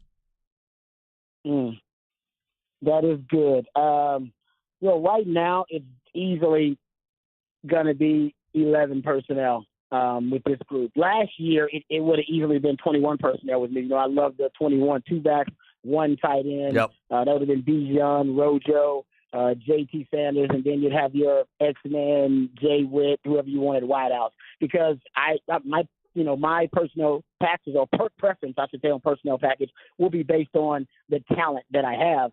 Texas this year is loaded at wide receiver. Loaded at wide. One of the deepest wide receiver rooms in the country outside of Ohio State. I mean, it is really deep. And you probably go 4 or 5 deep at starting wide receiver with X-Man, Jay Witt, A.D. Mitchell, Isaiah Nayor. And we forget about some of the young guys, Jonte Cook coming in. And so I do think they'll go 11 personnel, try to get more speed on the field. You can't take JT Sanders off the field ever, all right, because that's the second best tight end in the country right now that's draftable, I should say, behind Brock Bowers, who is the best tight end in the country. So he doesn't come off the field either because he's an elite weapon for you.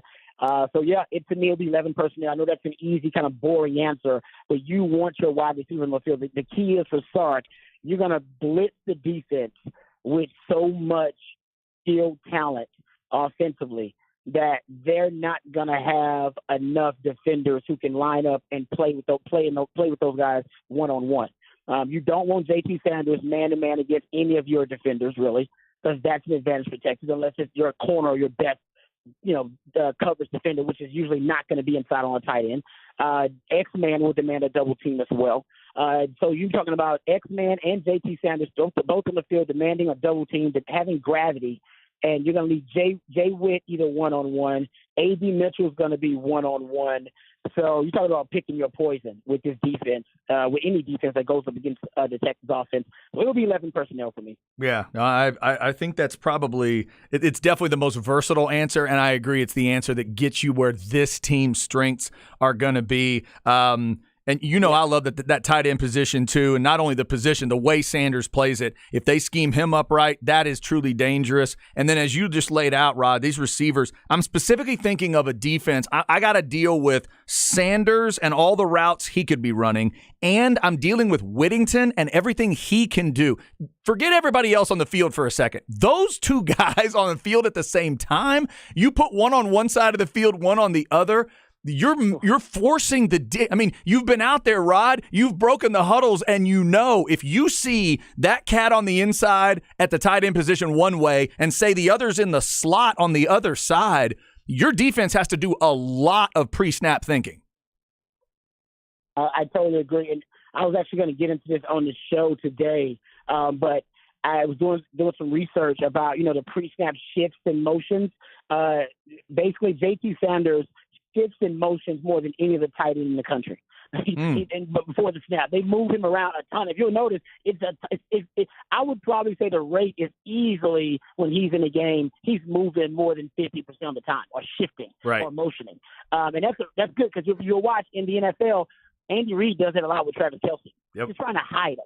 Right? Just trying to find ways to hide them and move them around and shift, and that'll change responsibilities within the defense. So I totally agree.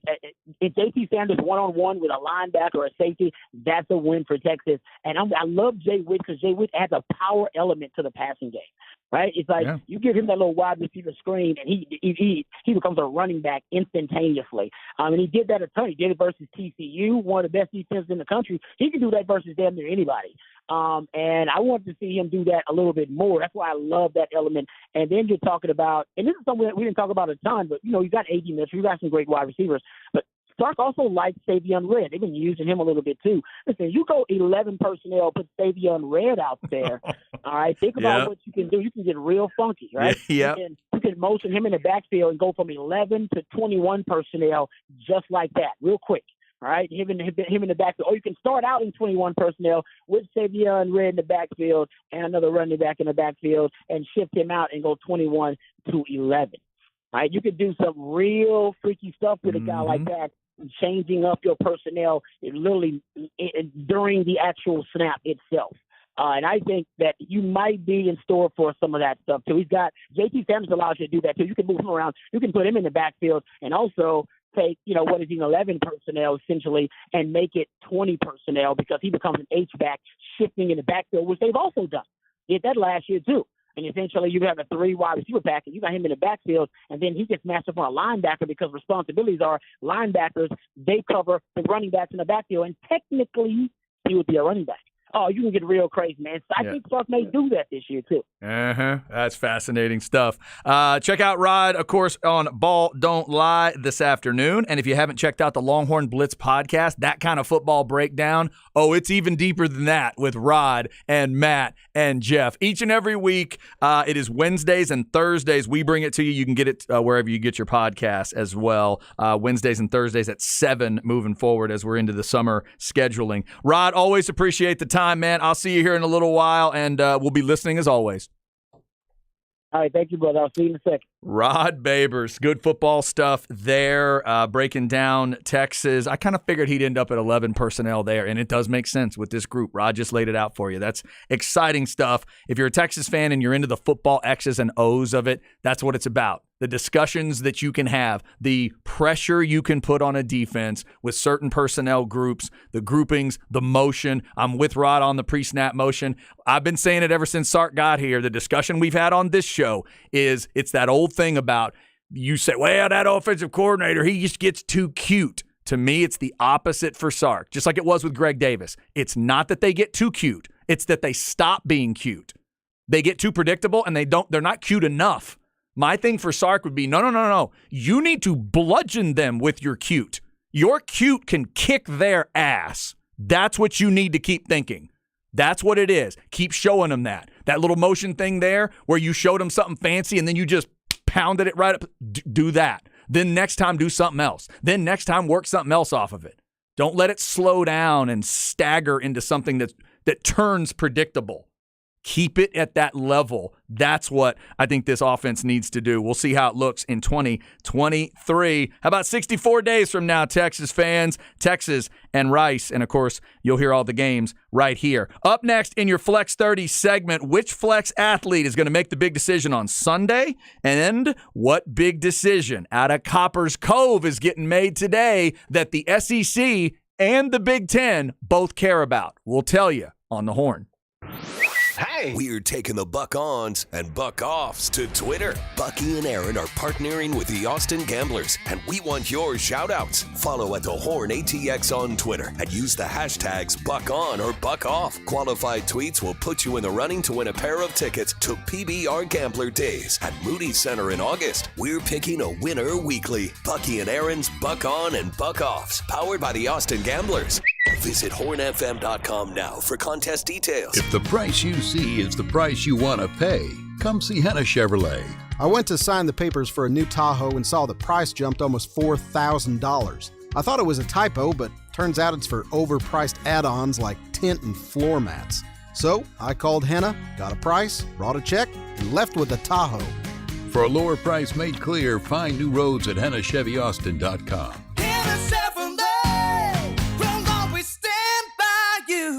Hey, it's Aaron Hogan, and you know Bud Light is my choice, and it should be yours. Bud Light brews their beer to be perfect anywhere there's fun, because where there's fun, there's bound to be a Bud Light. The official light beer of the Texas Longhorns, also the official beer of summer in the ATX. All the ball games at Dell Diamond, soccer matches at Austin FC, and of course Coke Fest coming up in early August. Whiskey Myers, Sammy Kershaw, William Clark Green, John Party, and many more. Oh, and our good buddy Kevin Fowler, just to name a few. It's August 4th and 5th in Hutto, Texas. Get all the info at CokeFest.com. That's KOKEFest.com, and enjoy your Bud Lights all summer long. If you're hiring, it can feel like trying to find a needle in a haystack.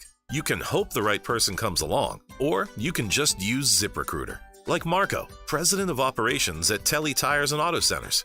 ZipRecruiter helps me find all the right people, even the most difficult jobs to fill. See why 4 out of 5 employers who post a job on ZipRecruiter get a quality candidate within the first day. Now try ZipRecruiter free at ZipRecruiter.com/free. ZipRecruiter.com/FREE. We're going abroad for the first time in years. To Spain. So we started using Babbel. And started learning Spanish fast. With Babbel, you can start having conversations in another language in just 3 weeks. ¿Cómo te llamas? ¿Cómo te llamas? When you learn a language, you want to actually use it. Babbel is designed with that goal in mind. In just 3 weeks, we're starting to have conversations in Spanish. Gracias, Babbel. Babbel, language for life. Now try Babbel for free at Babbel.com. That's BABBEL.com. You took the first step and quit smoking, but even former smokers may still be at risk for lung cancer. That's why SaveByTheScan.org wants you to know about a new low-dose CT scan that can detect lung cancer early. It takes only 60 seconds and could save your life. You took the first step, now take the next. Visit SaveByTheScan.org for a simple quiz to see if you're eligible and talk to your doctor about screening.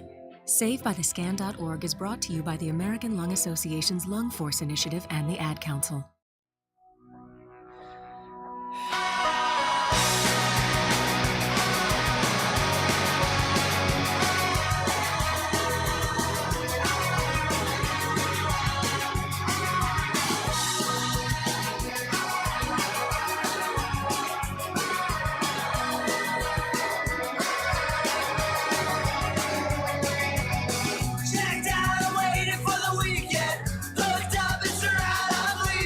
All right.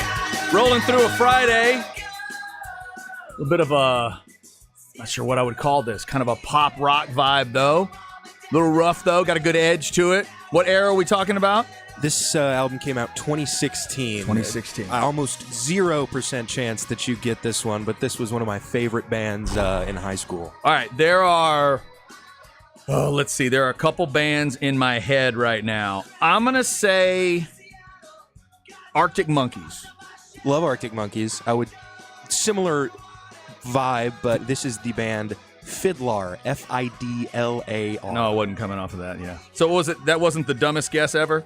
No, that's a good guess. Okay. I'm an Arctic Monkeys fan for sure. The other thing in my head was Arcade Fire when you played it. I don't know if that would fit as well. Anthemic. Kind of, yeah. It's interesting. That's a good word too. Anthemic. I think that's something that runs through a lot of styles of music. And just has that vibe too. I could hear this being just an incredible live track. Like the right crowd, the right moment, that place is going to come apart on a song like that. Like going to clubs like, Mohawk. Yeah. Stuff down on Red River. Absolutely. That intimate show. That's the best way to see a concert. That's a life-changing experience. No doubt. Fiddlar, The Strokes, and Flock of Seagulls have been a part of the show. By the way, our guy Jeff Howe texted me earlier that I don't know if he just heard it or if he'd already heard it, but he says that the unplugged version of Take On Me by A-ha is way better than the original for him. It's beautiful. I know exactly what you're talking about. It is the pipes on that dude. Oh, he's incredible. And he's always been like that video. It was that wonderfully animated, drawn video. The two things that stood out to you right away, if you thought to yourself, wait a minute, if that's the guy making the sound, A, he was incredibly handsome, attractive. You could tell why the audience would be drawn to him. And then you're like, man, listen to that note. And then all those years later in 2017, and he didn't go after the biggest one in the song because they made it such a mellow tune, but he still was able to get there. And the other thing, if you go watch it, the crowd's reaction is magical. They're all sitting there, and I believe A-ha was Swedish.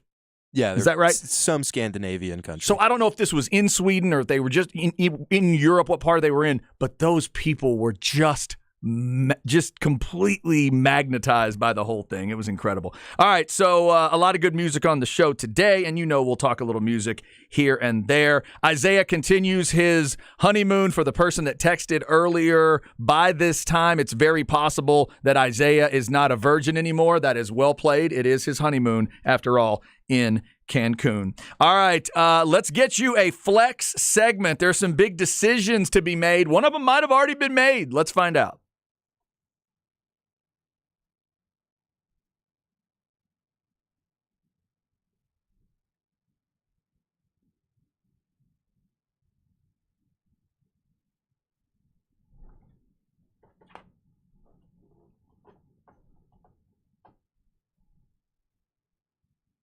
All right. You know those moments when you realize that like you and a really, really famous person might be caring about the same thing right at that moment? Like on social media, you might see like a retweet from some big famous actor and you go, oh my God, look, they care. Or, my wife one time liked or mentioned sent something out musically. And then, like, the bass player from Quiet Riot retweeted it, and she and I lost our minds. Like, oh, my God, Rudy Sarzo retweeted your tweet. That's awesome. Okay, so today, here's my image.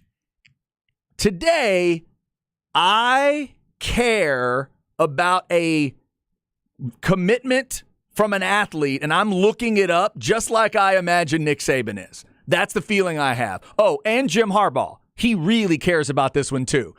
Oh, wait, so does Kirby Smart. All of us are interested in what Michael Ewing is going to do. This is the big dog, 5-star offensive lineman out of Copper's Cove. So all these coaches are trying to figure out what he's going to be doing. By the way, Michael, if you're out there, shout out for the Planet of the Apes picture on your Twitter account. Awesome. He's at Mike Ewing 1, the number 1, if you want to check him out. Unfortunately, if you are a Texas fan, like Jack is, and many of you are, if you're an A&M fan like me, unfortunately, the House Divided is not a part of this one at this point. We were a part of like the list of 11, I think. But once he trimmed it all down, he's only got 3 pictures out there. It says, I will be committing on June 30th. Tune in. And he's got a picture of him in 3 sets of gear, and it's Bama, Georgia, and Michigan. Also, there are those that think it might be leaning Michigan because one of his other recent retweets is a proud of you little bro because his younger brother, who I believe is Marquise Ewing, also at Cove, I'm assuming, he threw out an announcement that he got an offer from Michigan. So folks are wondering, well, maybe could that mean the brothers are thinking about going to Michigan together? So as of right now, I have not seen an official decision. We will let you know when we hear something there. The other big decision that I referenced will come up on Sunday, and we wish nothing but the best to Peyton Morgan. Peyton's been on the Wednesday Night Flex show. He is a DB out of Weiss. He's one of those Weiss Wolves. And on Sunday at 2 o'clock, if you care, you can go check him out on socials. And, of course, at FLXATX on social media. They'll be retweeting things for him. And actually, just so I can get so we get Mr. Morgan some love here. He is at CPMorgan03 if you want to follow Peyton Morgan on Twitter. He's got his list down to 5. On Sunday, he will choose between SMU, Nebraska, Texas Tech, TCU, and Arizona. So as we break that down a little bit, you got Texas Tech, who just got a local product recently with Will Hammond, the quarterback from Hutto.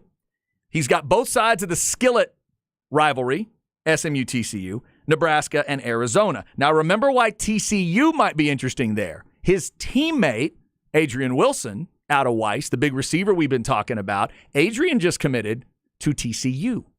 Could they be buddies? Could they be close? Could it matter? Maybe it means nothing, but just something to keep in mind. Sunday at 2 is when Peyton Morgan will decide. Speaking of Will Hammond, the talented quarterback out of Hutto, congrats to you, sir, because your arm talent and your overall talent have now gotten you another star. Not on the Walk of Fame, not on my rankings, which would mean nothing. No, the 24/7 sports people now think Will Hammond is a 4-star quarterback. Congrats to him. If you don't know, I just mentioned it, but he is a verbal commitment to Texas Tech.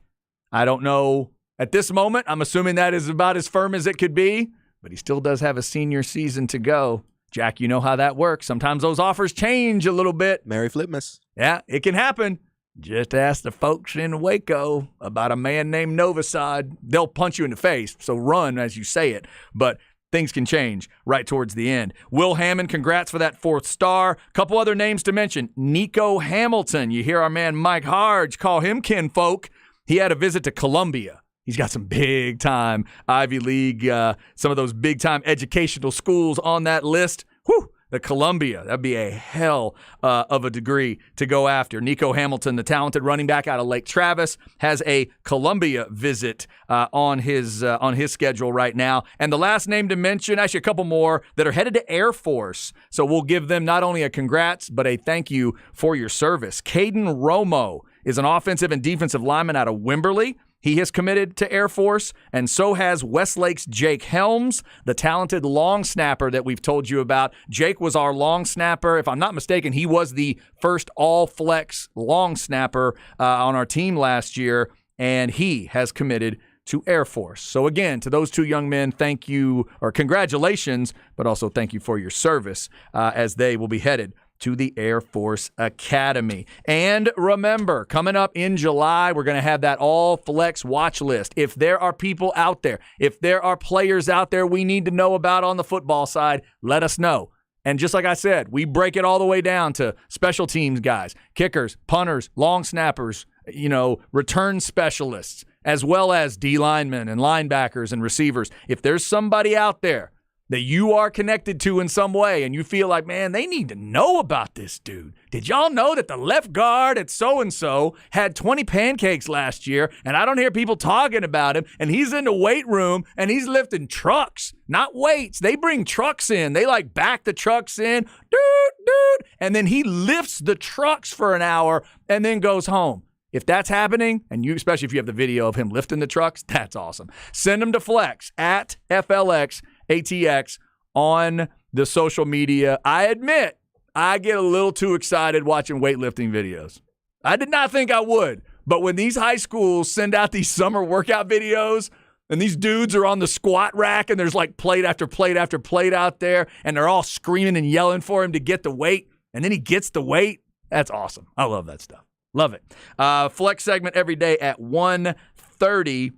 There's a lot of stuff on the board today. We did start with NBA free agency, and right now it seems like James Harden is kind of the only story out there in terms of massive names. Jack, you follow, I know, the NBA pretty closely. Other than the James Harden thing, anything else out there for you that's kind of blinking at you that you're watching, looking for? Is this Damian Lillard thing? Do you think it's a part of what we're about to see? I think it's got to be. I'm not sure if Damian Lillard has played his last game in Portland. It would not surprise me.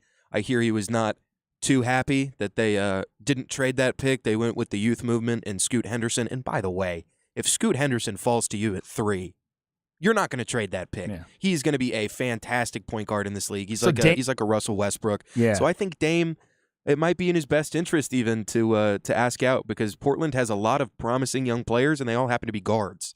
So I think right now, before Dame, he's got a lot of tread on his tires, who does tend to, they've shut him down the past few years. I think that's more of a tanking move than a real injury move, but they have shut him down the last few years. He's getting into the mid-30s kind of range. He was a 4-year college guy. He came into the league in 2012, the same draft with Brad Beal and Anthony Davis, but he was a 4-year college guy, so he's a lot older than those dudes.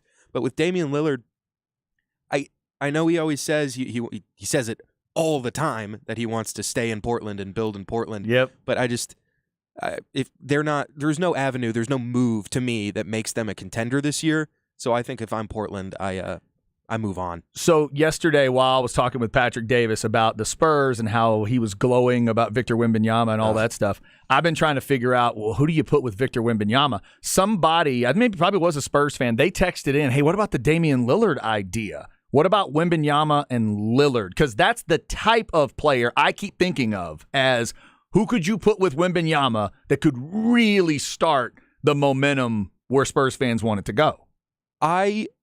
For me, I wouldn't want to accelerate the timeline on Wembanyama like that, because he's 19. You need to give him a little bit of room to burn. This is not a Tim Duncan scenario where David Robinson was hurt and aging, and they lucked into the number 1 pick and immediately became a contender. Now, a big part of that was the excellence and the dominance of the greatest power forward to ever play the game, Tim Duncan. And Duncan had a full maturation in college by that point. He was a couple years in college, and he's kind of a guy. 2021, yes. 20, yeah, right. But with Dame, if Dame was 28, 27, absolutely. Take a swing. If you feel that good about Wembanyama, the picks that you're trading are going to be late first-rounders. They're not going to be that valuable. But for now, I would look for a disgruntled young star somewhere. Who knows where that is? I don't think funny enough, somebody like DeJounte Murray in a weird situation like Atlanta, but I know that he was just traded to the Atlanta Hawks from the San Antonio Spurs. So I would love for the Spurs to be very active early in free agency, kind of plugging the gaps that they have on that roster. I'm not super moved by many of the prospects that they have. I like Devin Vassell, but I think he is more of a third guy, maybe just a role player type of player. I think he's good, but the Spurs don't have a ton of high-end talent, so I think that they could be chasers in free agency, and I know they have a bevy of draft picks moving forward. Technically, starting at 5 o'clock today is when you could start hearing about official deals going down. So free agency begins at 5. So if you remember some of the stories back in the day of different players, whether it's Kawhi Leonard or others, the whining and dining period can really begin at 5 o'clock. So you may hear stories of guys traveling around, visiting with teams. Another guy I wanted to ask you about, Jack, you being a Longhorn fan as well. I saw the name Mo Bamba pop up today. The Lakers ended up waiving multiple players, including Mo Bamba. He would have made $10.3 million next year, so he won't get that. Do you think he ends up somewhere else in a free agent move? Or I'm also reading the Lakers want to stay in touch with him in case they can re-sign at a lower number. What do you think about Mo? Mo, I feel like he's had a relatively disappointing career. A lot of that has been he just hasn't been able to stay on the court. He missed the last couple months of that Lakers season. I like him going back in LA. I think they can get him for cheaper than $10 million. I frankly don't think the Mo Bamba market is going to be any better. I don't think a team would even offer him a $10 million annual value contract. So I like him going back to LA. Some front court depth. Anthony Davis isn't going to play the whole season. How like dare Bamba. you even think something like that, much less say it out loud? Come on. Anthony Day to Davis? Anthony Day to Davis. I like Mo Bamba back in the – and also I like to brag on my Longhorns as being an underrated NBA factory. There's a ton of Longhorns bouncing around the league. Corey Joseph is still in the NBA. Is that right? Yeah, he's on the Pistons. How about that? Corey got a ring with the Spurs, Yeah, didn't he? I think he was on that 14 team. Yeah, he's on that jewelry. He's on the jewelry group. There are that Longhorn was with jewelry. It's not just Kevin Durant. Jackson Hayes also expected to be on the move. Oh, from, there New you Orleans, go. Former top 10 pick. There you go. Just for what it's worth. Man, I keep rooting for. I pull for a guy like Mo Bamba. The personality of the kid was so cool, and I know he's been able to give teams a little bit. I just hope he can find a place to where it makes sense to him. And I guess if nothing else comes up, it would be cool for him to maybe try to help, LeBron and Davis to try to get back to another one. He'll have a contract. Some team will sign him. He's not headed overseas or anything, Right. I don't think. I don't know where that is. I don't know if it's on a contender or if he's going to look for more PT, sign a short deal, and try to get a paycheck later on. There's a lot of things that could happen. It's going to be a big day. It's going to be a fun.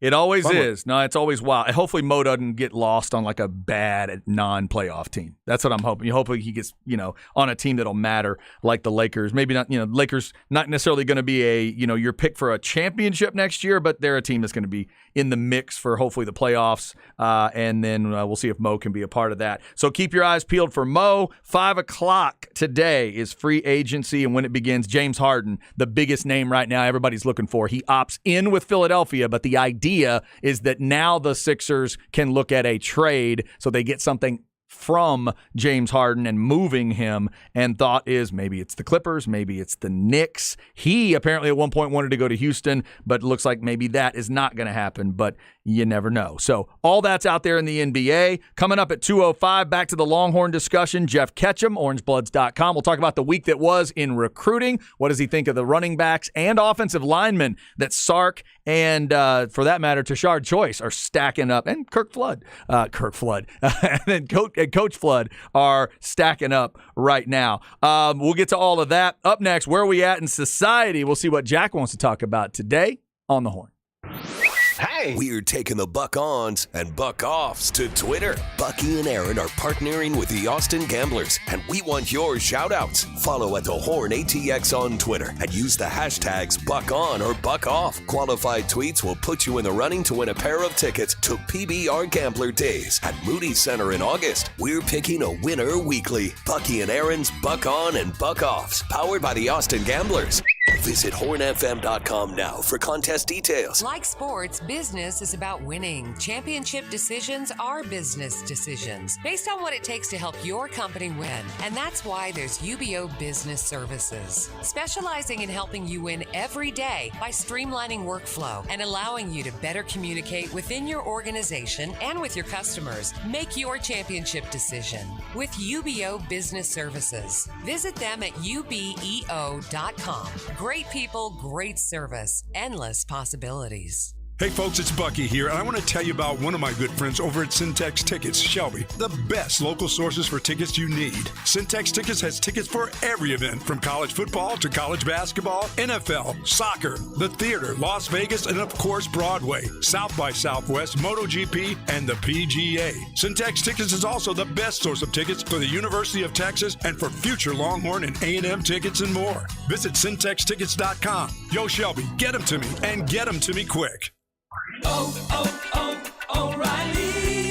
Does your vehicle have over 75,000 miles? Get maximum high mileage engine protection with Syntec Full Synthetic High Mileage Motor Oil exclusively at O'Reilly Auto Parts. Right now, get 5 quarts of Syntec High Mileage and a MicroGuard Select Oil Filter for just $34.99. Limit supply. Ask for Syntec High Mileage at O'Reilly Auto Parts.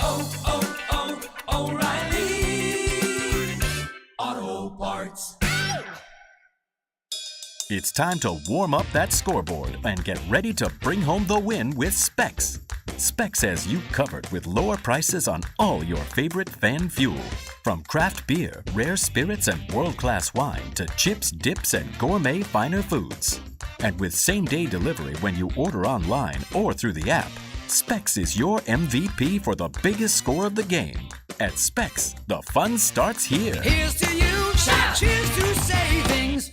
Don't miss the sizzling summer sale going on now at Crestview RV. Every new RV marked down for summer fun. Crestview RV in Buda, I-35 South, exit 220 next to Cabela's. And in Georgetown, I-35 North, exit 268. Online anytime at CrestviewRV.com. My cards for the Salon for Men by Lori Honeman in BK. Dads get the pampering he deserves without feeling like he's in a chick flick. Dads, I know you want to look good when you go out. Lori will hook you up with the OU Still Sucks special. She'll help by exploring new hairstyles or maintain your regular cut. The hot towel, neck shave, and back massage services will leave you feeling rejuvenated. It's not just a haircut, it's an experience at the Salon for Men, corner of Highway 71 and 620, or Google the Salon for Men by Lori Honeman.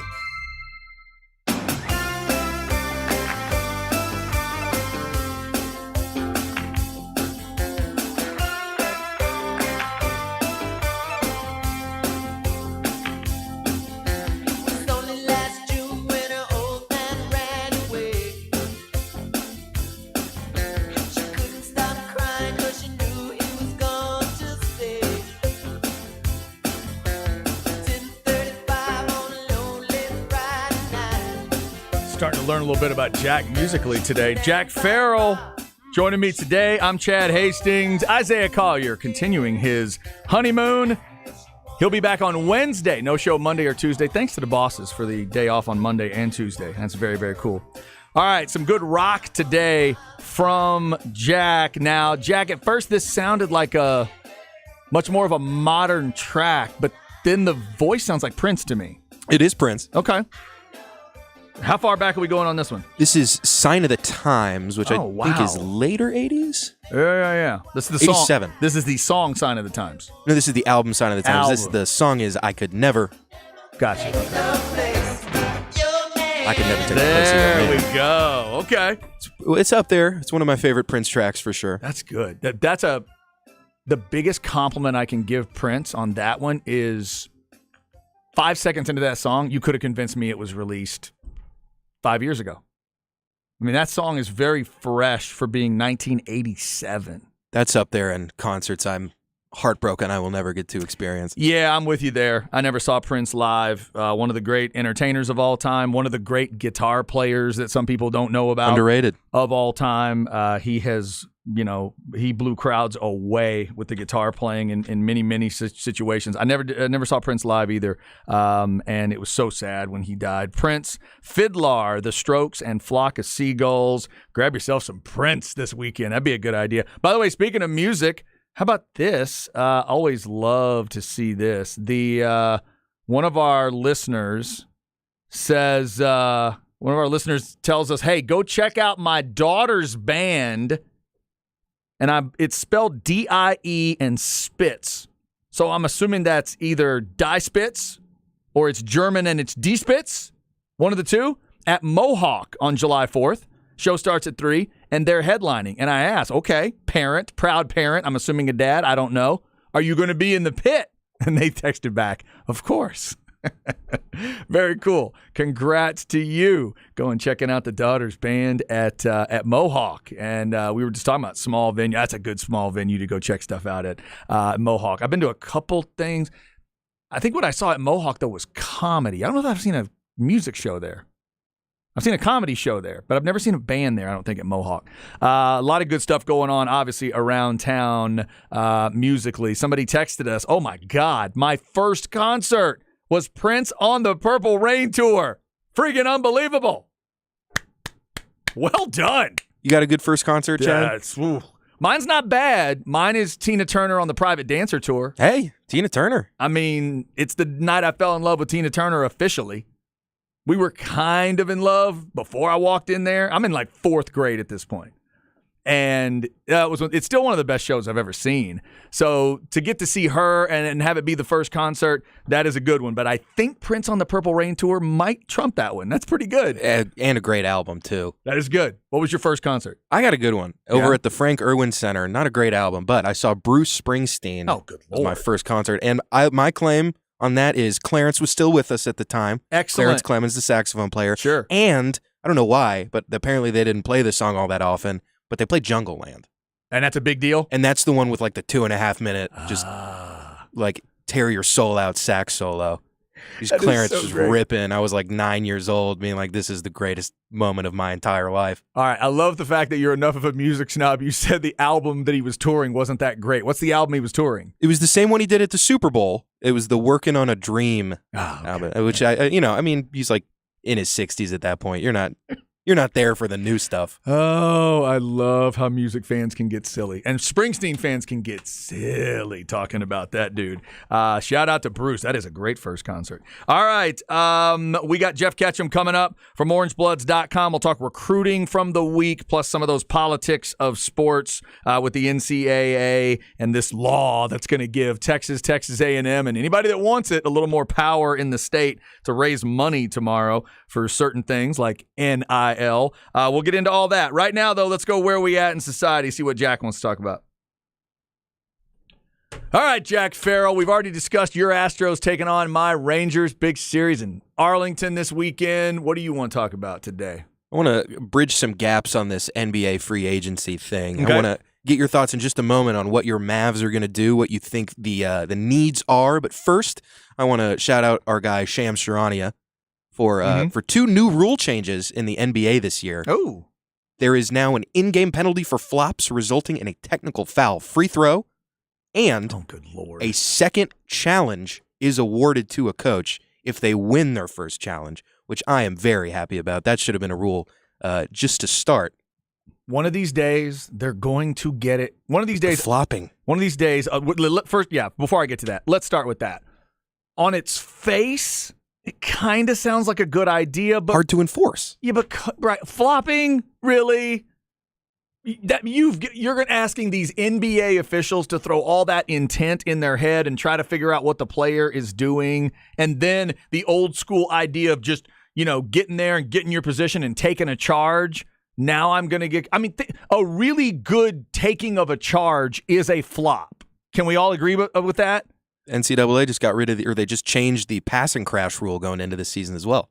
Is that right? Yeah. I mean, I just think that's going to cause more trouble than it helps. Another NCAA thing. Did you see that buried in the deep rule changes that they put out over the offseason, the number restrictions for college athletes? You know how they could only wear 1 through 5?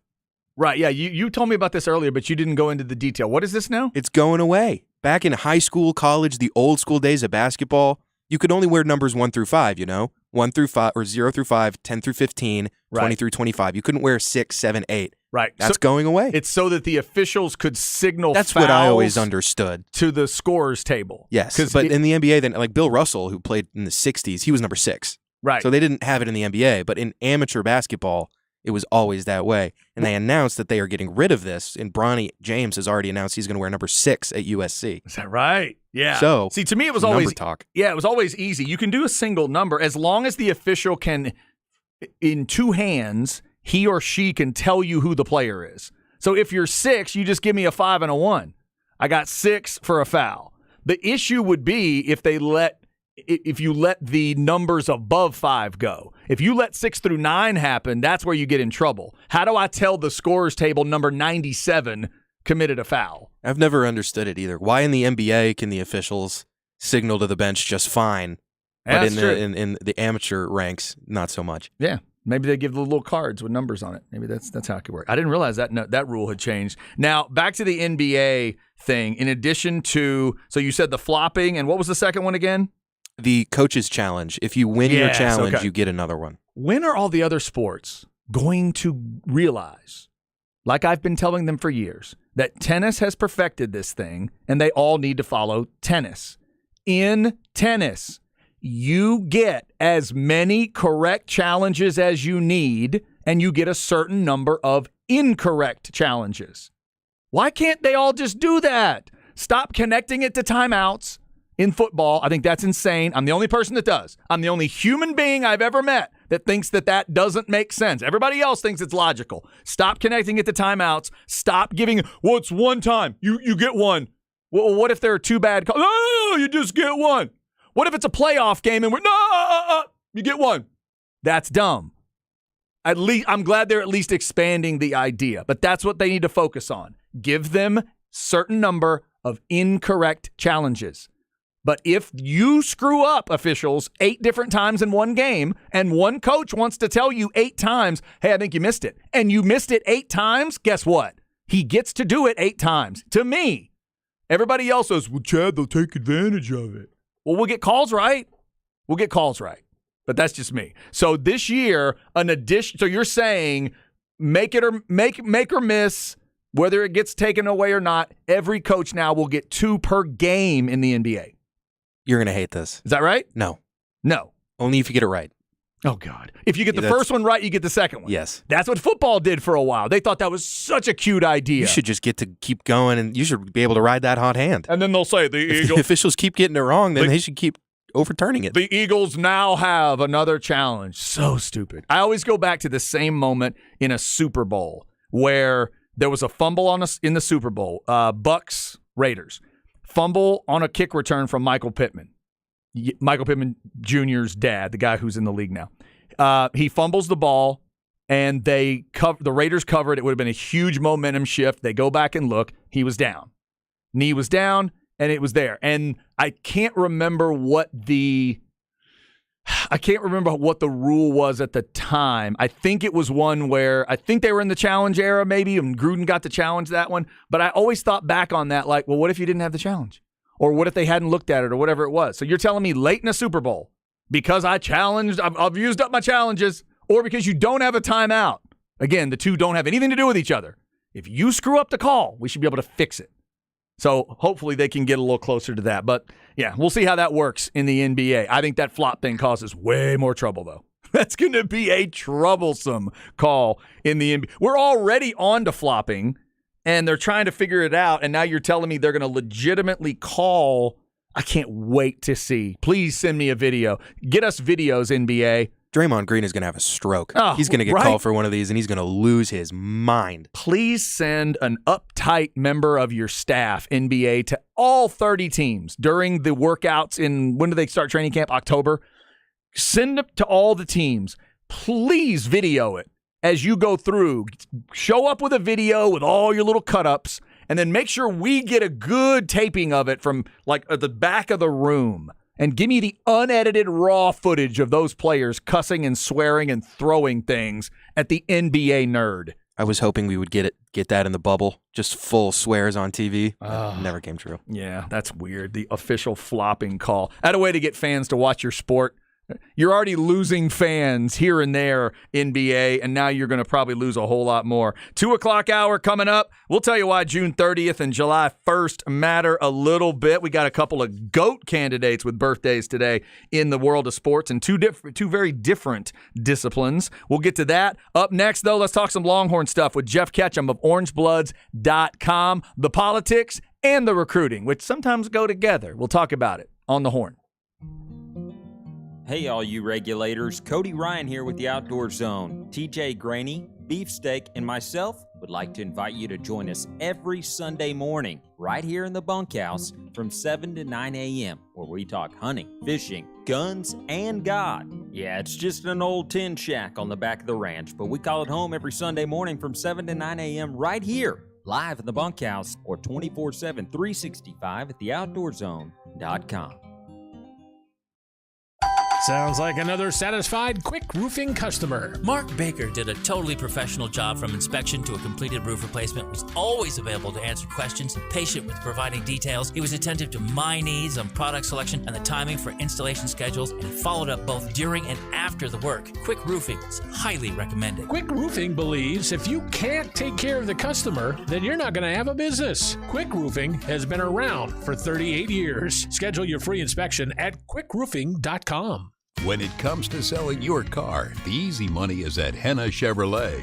I was getting my car appraised at CarMax when I saw Henna's giant billboard offering $500 more than CarMax and thought, why not? It's a 10-minute drive. Now I've got an extra $500 in my pocket thanks to Henna.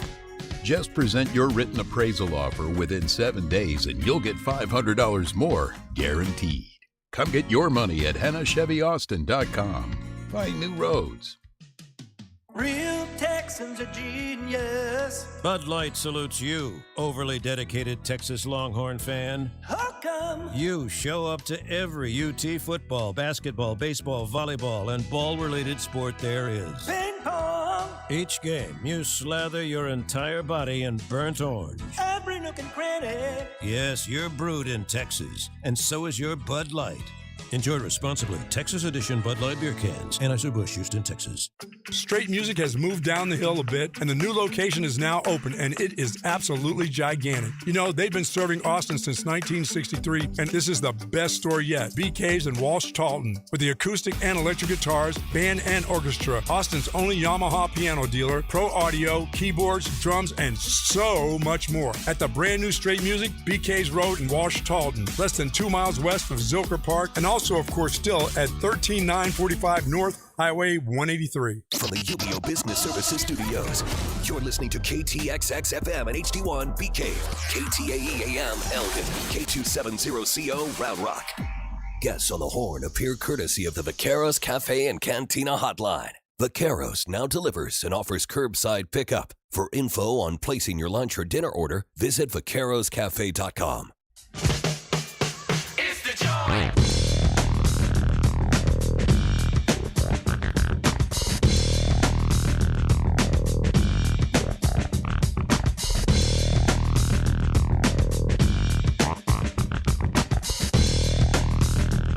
God, that's a great beat. Hour number 3 on a Friday. My goodness. This is Beastie Boys, right? Yes, sir. What is it called? Is the line about the joint, is that what it's called? This is Shake Your Rump. Oh, Shake Your Rump. My bad.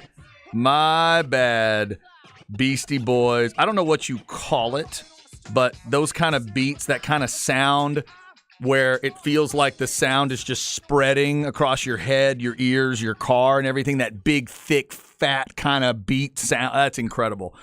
Beastie Boys getting us started this hour. That voice is Jack Farrell. He's hanging out with me today. I'm Chad Hastings. Isaiah Collier finishing up his honeymoon today in Cancun. I'm actually maybe not finishing up today. this is the last work day where he'll be in Cancun. He may be in Cancun throughout the weekend because he also gets Monday and Tuesday off. Thanks to the bosses for giving us Monday and Tuesday off. After today, our next show will be on Wednesday. So no local shows till then. There will be local shows on Sunday. For those of you that are into the outdoor show as well as the Wagner Wire, there will be Sunday shows as regular on Sundays. The Saturday shows will be off, though, tomorrow, giving them the weekend off. So all that going on as we roll through a Friday, finishing up June, getting ready for football. Let's go to the Vaqueros Cafe and Cantina hotline. One of our favorite conversations of the week is with this guy. It's Jeff Ketchum, orangebloods.com, at GKCatch on Twitter if you want to give him a follow. Mr. Ketchum, how are you? I'm good. When I heard the music intro on the way in, made me think of like Wally Pipp. You know, the new guy comes in, starts playing his own songs, takes over the beats coming into the 2:00 hour. That's how you get Zay to come back. If he hears that, he's like, oh, I'm back into work on Monday. Yeah. And then they tell him he's got 2 days off, and it sounds like they're plotting on him. So I hope Zay's not listening to this because it all sounds very conspicuous. And, oh, by the way, kudos to your current ownership and management. Don't really recall you and I when we worked together getting 4-day weekends. Yeah. And like, you guys just come back into work on Wednesday. It'll be fine. Yeah. Hey, you know what, Catch? I don't know if this is the good or the bad of it, but my father-in-law always said I could talk to anybody. And I just asked the question. Back when you and I were doing it, I wasn't the one that got to ask that question, but now I am. And I asked because, you know, the worst they can say is no. But in this case, they actually said yes. That's so funny. Yeah, it worked out. By the way, you're going to like this. Malik Murphy, usually when we work together, I was the one that was glued onto social media in real time and like bugging you because I was distracted by things other than just talking to you. Right. But in the last 15 minutes, Malik Murphy put out a photo on social media. Uh-huh. And it's him and the rest of the quarterback room. And they all look like, well, I said the quarterback room looks like a Von Erich family photo. And I want you to find the photo because I think Malik Murphy looks like David. Oh, my God. I think Arch looks like Carrie. I'm trying to find it right now. I think Quinn looks like Kevin Von Erich. Did you did you retweet this? I did. All right. So if you go to my profile, all right, good. You should be able to find it. It is a picture. Malik Murphy's. It's a picture of what looks like the Pope opening up like a card or something, and in the top left-hand corner is a photo of all of them shirtless. Oh my God. Okay, hang on. Oh. So Malik is David Von Erich. Yeah, let me retweet this while I'm discussing it. Remember, Jeff is at GKCatch on Twitter. I'm at C Hastings 1049. I just gave it the retweet as well. So you're going Malik is David Von Erich. Okay, continue. Oh yeah, he had a very David Von Erich thing going on. Arch is absolutely Carrie. I'll go with that. Yep, I agree. Kevin standing next to Arch looks like. Quinn. Boy, that was Freudian slip there. Quinn looks like Kevin Von Erich. Yep, he's wrestling heavyweights, but he looks like a middleweight. Yeah, I thought it before you said it. I thought he was the Kevin. Absolutely. If all he has to do is take those shoes and socks off, and he's Kevin Von Erich. Yep, you're right. Charles is Mike, and Joe Tatum is Lance. It is so perfect. Also, now that I look at this picture, Catch, can we agree that of all 5 of those guys, Malik Murphy is the one that needs to do the least to flex his muscles? It feels like the other 4 are trying to flex, whereas Malik is just flexing. Is that fair? Yeah, he's big. Big. Like if you asked his body right now, hey, what percentage are we using for this bicep flex we're doing? We're using 41%. But if you ask Arch Manning's body, it's like, oh man, we're at 95% on this flex right now. Malik looks like the guy that if you ask him how much he lifts, He's like, I don't know. I just put plates on there, and I don't count. Right? Yeah, exactly. He's doing the Rocky workouts from Rocky 4. He's like, I don't know how much the cinder blocks weigh. I always seen a couple on the edge of the bar. Anyway, that happened right before we came on, so I had to share the goodness. Because once you thought about that group in terms of the Von Erich, perfect. You won't be able to look away. No, you're right. That's perfect. And you've done a masterful job, as always, of interpreting social media and making it even better. That is fantastic. All right. So let's talk some recruiting. Yeah, let's talk some recruiting. We could do that. Another big week for Texas in the recruiting world. Ketch, let's talk about, I guess since we talked to you, we would have already talked to you about Christian Clark. So in that time now, it's Jarrett Gibson, and it's a couple of large humans with Kibble and Cruz. Let me start with Jarrett Gibson. You gave Christian Clark some high praise last week and talked very highly of him. Now give me the comparison and contrast with Jarrett Gibson out of Florida. Well, Jarrett Gibson is ranked as one of the top 5 running backs in the country by all of the services. I personally have Clark rated ahead of Jarrett Gibson. These are rich people problems, right? It's like, oh, my national top 60 running back isn't as good as this other guy. Like, they signed 2 really good running backs in a world where Christian Clark doesn't get signed. I think I'm personally probably more excited by Jarrett Gibson. I think he's a really fine running back. But you brought up Christian Clark. I'm president of the Christian Clark fan club. So I would have to give up my position if I didn't talk about this thing honestly. Kibble is an interesting guy for me. I don't know that he looks like if you say Kyle Flood, offensive lineman, I think 6'7", 3+. That's not quite who Kibble is. And quite frankly, it's not who Daniel Cruz is either. The thing about Cruz is that it seems like Flood very early into this recruiting cycle identified Cruz as the future center of his offensive line. He's very highly coveted by Kyle Flood. He wants him for a very specific role.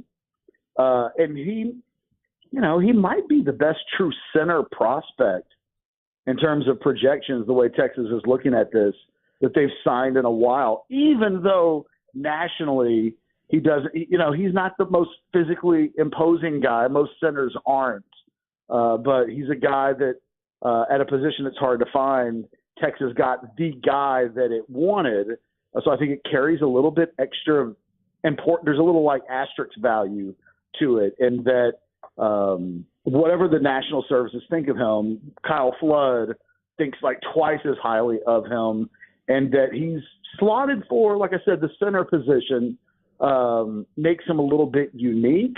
Quite frankly, Texas hasn't had enough of those types of guys since Dan Neal was around, and it just felt like Dan could do anything. It's like, right. Guard, center, put him wherever, and he's your best lineman. I'm not saying this kid's Dan Neal. I'm just saying it feels like it's been a long time since we've looked. That always feels like a position they're trying to upgrade. Like, they just need somebody a little bit better there.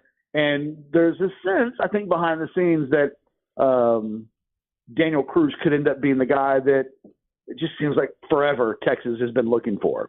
So to stay with Cruz for a second, I see him listed here at 287. So are we still in a period of college football where, if you find that guy, like you're saying, Flood may have found a guy he thinks is the next center, you're willing to forgive? You're willing to forgive a few pounds? You're willing to say, all right, look, you're not absolutely needing a 305 or 10 pound center if he's a badass center? Well, he's 6'4", 287. So when you see him physically, he looks a little leaner. Okay. I think he's a guy that might end up carrying 315 and still look really good. So, I wouldn't expect him to play at 287. I think before he sees the field at Texas, one of the things that Texas fans now get to think about with offensive line recruiting is the 2022 classes. Now it's the 2023 season. Those guys all are unless some of these guys transfer out, they now get to watch this group grow up. Kelvin Banks is a sophomore. You think you get him for 2 more seasons, but everybody else looks like they're on track to play 4 or 5 seasons at Texas. And so, I don't know that they need Daniel Cruz to come in and play right away. Almost certainly, I don't think he'll have to do that. So he's 2024. Let him redshirt. Let him have a season in the offseason weight room. Maybe he comes out looking like one of these quarterbacks. My God, like Arch.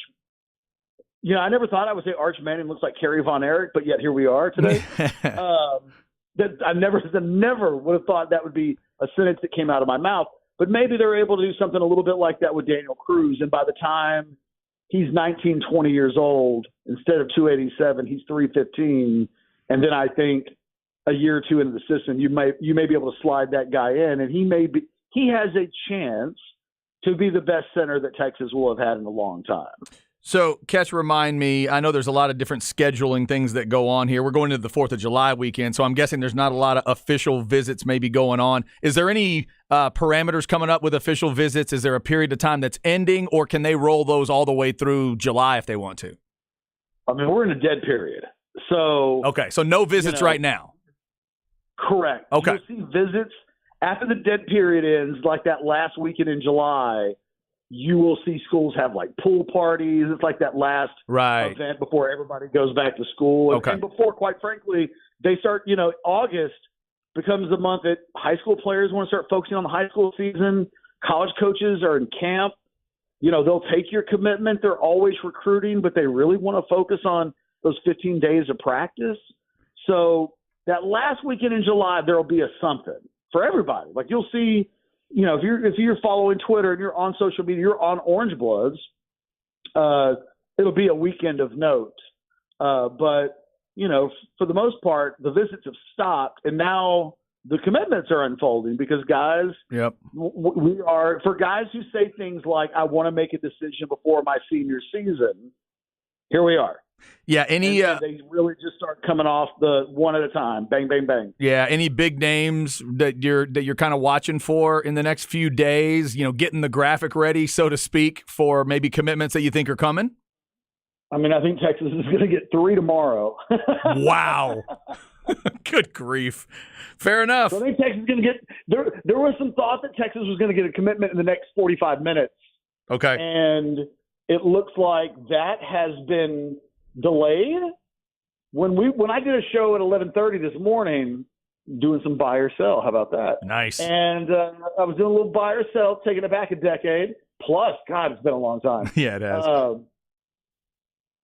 That started to be like buzzing, and then I'm contacting Sukamel, who's on a beach, and he's trying to be Zay for the weekend. He's on a beach in Florida. Right. And he's like, damn it, the sun just came out, and it looked like it was going to happen, and then he got a message from the kid's father that there was a little bit of delay and that was going to be tomorrow. Well, there's 2 announcements tomorrow. So there's Parker Livingston is the guy that's going to make a decision, a wide receiver that Texas has really, they've been hot to trot for this guy for a while. And so they're going to be able to pull that off. There's a national safety that is making his decision tomorrow, and then it looks like tomorrow we're going to hear something from Alex January. So by the time they're done with Johnson Rebel, and I think they're going to go 3 for 3. None of these guys are probably the safety is a guy who I would probably chalk up as a super blue chip. But the other 2 guys are really good, solid, strong takes. But before this month is over, there's a really good chance that I think by the end of the second week of July, Colin Simmons could be committed to Texas. So not next weekend. He's not going to mess with the 4th of July week, at least from what I'm kind of hearing. But the weekend after that, you could hear that could happen. Kobe Black, who is along with Colin Simmons, 1 and 2 in terms of the 2 most important in-state prospects that Texas is recruiting this year. The corner out of Waco Conley, he's a guy that it could be the next 2 weeks as well, 2 weeks-ish. Like, I expect July to be a fantastic month for Texas. I expect most of it to happen between the 1st of July and the 15th of July. But who knows? Like, even this week, there's been scuttlebutt that there's a couple of out-of-state 5-star kids who national top 25 guys who Texas suddenly looks like they might be in a leader position with. And, does that equate to an early commitment? It could. It doesn't mean that the recruitment stops. It doesn't mean that things, won't get hairy potentially in November and December. I think there's a lot of anticipation that Colin Simmons, his real recruitment is the last 45 days before signing day, but he may commit to Texas. And I think that alleviates some pressure going into the season. If he changes his mind, he changes his mind. I mean, anything kind of goes in recruiting. A&M saw that a year ago with Anthony Hill, right? He commits in the summer. Suddenly it feels like, hey, there's no pressure, and kind of lo and behold, when it's all said and done, he ends up flipping to Texas. I'm not saying that's going to happen to Colin Simmons because I don't want to freak Texas fans out. But in advance of him committing, I think it potentially would give Texas a big boost in the arm. I think it takes some pressure off of him.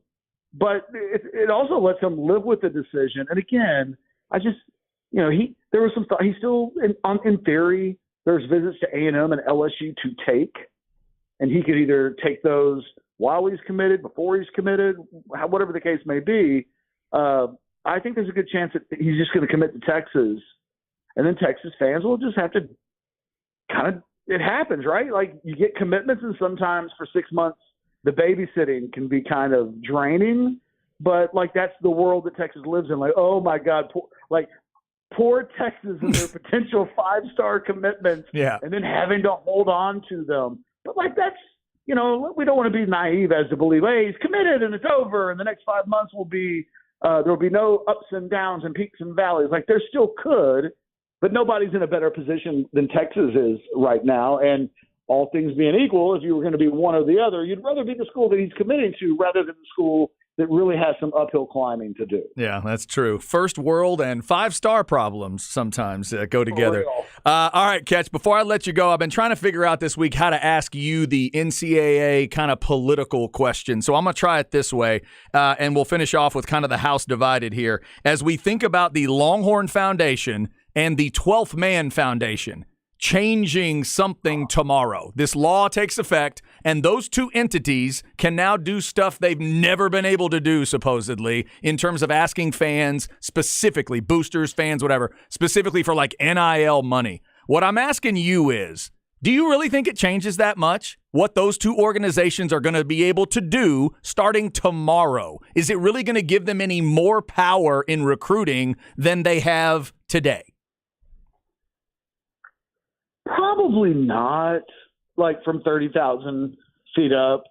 It's like, oh, what's that big thing out there? Oh, it's the Great Wall of China. I can see it from space. That's kind of Texas and Texas's A&M's NIL situation. You can see their NIL from space. The question ultimately is going to be, so I've had to deal with this. When I was signing kids 2 years ago, we signed a bunch of Texas athletes and we're really experimenting with programming, and it didn't quite work, but we did it. And I learned, like, there are state of Texas laws that are different than like Louisiana laws or California laws.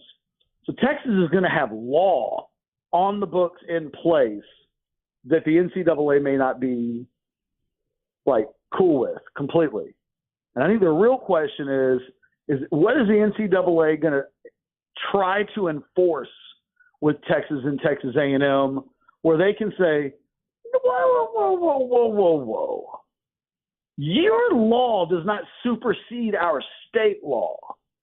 Sorry, NCAA, you're a fake law organization. Like, you make laws and we pretend to adhere to them because you can slap us on the wrist and stuff like that. But, like, these are actual laws that our government, state government, has created, and, like, we abide by them before we abide by you. And the NCAA's got like some decisions about how they want to approach that, because that's the $1 million question. Because the way this thing is going to be set up, it will be very advantageous for Texas and Texas A&M. It's why these rules are in place. Like they've been these athletic officials have been rubbing elbows with these politicians so that this exact thing would get passed. Yep. So that they can do what they want to do. And not every state is going to have it set up like this. It's very complicated behind the scenes. Nobody's quite sure how this spineless NCAA that no longer really has investigators. Like you almost have to try to get caught by the NCAA in 2023. Everybody wonders whether the NCAA will have the stomach for the fight, or whether or not they'll say, we know we will lose because at the end of the day, we are not government. Like we can't tell Texas and Texas A&M what to do if their state government says it's okay. Yeah. Oh my God. Who are we to tell them that their laws aren't official? Imagine any other law on the books in the state where somebody's coming in from out of state and it's like, I don't care what your weed laws are. I'm going to do it my way, or I'm going to tell it like, no. Yeah. Trust me. If you're in Williamson County, follow the law and don't get pulled over and don't try to get mouthy and tell them, but I'm from Colorado. Like, no. Yep. So good it's point. kind of the same way. And I think that everybody, I know you got to go. People are just waiting to see the NCAA dare to try to poke the Texas or Texas A&M bear. Oh, man, it's just fascinating. House divided recruiting with everybody's wallet on top of the table and all the lawyers waiting behind them at the table, ready to rock. This is going to be incredible. That is Jeff Ketchum, orangebloods.com, at GKCatch on Twitter. If you have not seen the picture, Longhorn fans, of your quarterback room flexing in the locker room, A, it's fantastic on its face, and B, Ketch is absolutely right. You can draw a direct comparison to the Von Erich brothers, and I can't believe how right you are, in fact, Ketch. That may be one of the greatest analogies you've ever come up with in the entire time I've known you. I want you to know that. Honestly, that's like the nicest, best thing anybody's told me in a while, other than like my kids saying, I love you, Daddy. That would hit the heart. Thank you, Chad. It was my pleasure, and you just made me smile about the Von Erichs, which is something I always love to do. Have a great weekend. Have a great 4th of July. Hope you and the family have a great one, and we will talk to you next week. You got it, my man. Take care. Thank you, brother. Jeff Ketchum, orangebloods.com. That is a phenomenal picture of the quarterbacks. Jack, did you get to see the quarterback flexing picture yet? Oh, yeah. I'm feeling good about, we weren't so prepared for when Quinn Ewers went down last year, and now I feel like we might have Vince Young or Cam Newton waiting behind him. Here's one thing I think you do have. If you're going to need to go to that backup quarterback, which sometimes you've had to, and sometimes every school has to, it doesn't feel like he'll get knocked over easily. The person that's going to come try to sack Malik Murphy for the first time, if it comes to that, wow, they better watch out. I think he might be like 6'7". He's huge. That's a big human right there. And also the fact that he ends up in that picture next to, who is that he's right next to? He's next to, not right, but the other one. What's his name? I lost his name. I'm sorry. He's in there with it feels like he's next to the smallest of the five is what I'm saying. That's the, so he's next to that fifth guy. I apologize for not knowing the name of the fifth Texas quarterback right now in the room. Joe Tatum, that's who it is. Joe Tatum is who he's right next to, and it feels like he might be the smallest of the group. So that kind of, I think that contrast is set too. All right, we're late on the break. Let's get to Why Today Matters coming up next, June 30th and July 1st. Today brings us birthdays of two GOAT candidates in sports. We will hit that, plus a sad death in the world of Hollywood that we need to mention today as well. That's coming up on The Horn. Summer in Texas, and everybody's talking about Coke Fest 2023. And this year's lineup is the hottest ever. 2 days of fun, dancing, and the best Friday and Saturday of live music you'll get for the price of a ticket. August 4th and 5th in Hutto. Friday, it's Sammy Kershaw. So I made her the queen of my double white checker. Grab your tickets before they're gone at CokeFest.com. CokeFest.com. Don't miss the sizzling summer sale going on now at Crestview RV. Every new RV marked down for summer fun. Crestview RV in Buda, I-35 South, exit 220 next to Cabela's, and in Georgetown, I-35 North, exit 268. Online anytime at CrestviewRV.com. Greg White for Divided Sky Roofing and Solar. We're about to get into our hottest season. We all know that's when higher power bills start arriving. Be prepared and save money this summer with a new Timberline solar shingle roof. Or maybe you already have a solar system but no backup battery. Well, then you're wasting money. With a backup battery, you're able to use all of the power you make instead of giving it back to the power company. Trust your roofing and solar needs to the experts at Divided Sky Roofing and Solar. DividedSkyAustin.com, 512-995-ROOF, TEC license number 37397. When life sounds too much like this,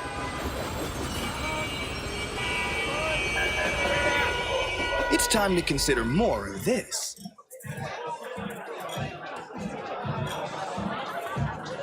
Sometimes a little shift is all you need.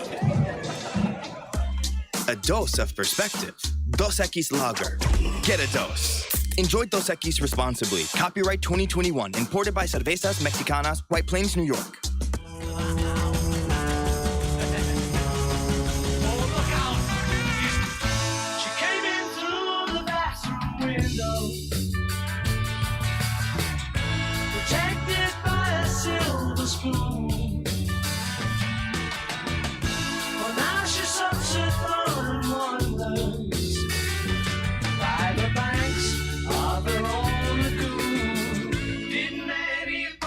Rolling through a Friday, just about done with June, headed towards July. There's no such thing as my favorite Beatles song. It doesn't exist. This is one that always makes me smile, though. I like it the more I hear it. I like Abbey Road and Let It Be the more I hear them. They're albums that I wasn't in love with them the first time I heard them. They just have grown on me through the years. This album, Abbey Road, as they're going through the little transition period, I don't even know what you call it, the montage of like song connected to a song connected to a song. It's pretty fantastic. That back half of Abbey Road, the medley, it's fantastic. When it gets going, right? And I agree with you on Let It Be. Not one of my favorite Beatles albums until I watched the documentary about making all of those songs on Let It Be. Songs like Don't Let Me Down and I've Got a Feeling just like really get back, really popped out when you got to like watch them write it and create it. Yeah, just so cool. The little stuff in there, whatever. Like the song One After 909. I love it every time I hear it now. Every time I hear it, it just gets better and better and better. I go, oh, that's such a cool old feel that they put on a later record and everything. The Beatles, Prince, Fiddler, The Strokes, and Flock of Seagulls have all been on the show today. Plus the Beastie Boys beat to start. That may have just been a Beastie Boys song, actually. To start the hour was fantastic. So thanks to Jack for that. Jack Farrell hanging out with me today. I'm Chad Hastings. Zay is finishing up the honeymoon this week and this weekend, and we'll be back on Wednesday. Thanks to the bosses for Monday and Tuesday off. We hope you're going to have a great 4th of July weekend. Please be careful out there. Stay cool out there. And as someone who loves fireworks around 4th of July. If you're doing your own fireworks show, have a great time, have a blast, but please do it right. Get all the steps figured out, get your water figured out, get your sand figured out, understand how dry the area is. Do not let kids get hurt by fireworks. Do not let anybody JPP themselves. Don't let that happen. As badass as JPP still was after that, he would tell you that he was an idiot for getting half his hand blown off by a firework. Please be careful. It is a wonderful thing. I grew up out in the country with all the smoke balls and the fireworks and the mortar shells and all that stuff. And we had all kinds of little mishaps here and there. Thankfully, we never had anything super serious. But please be careful with the fireworks this weekend.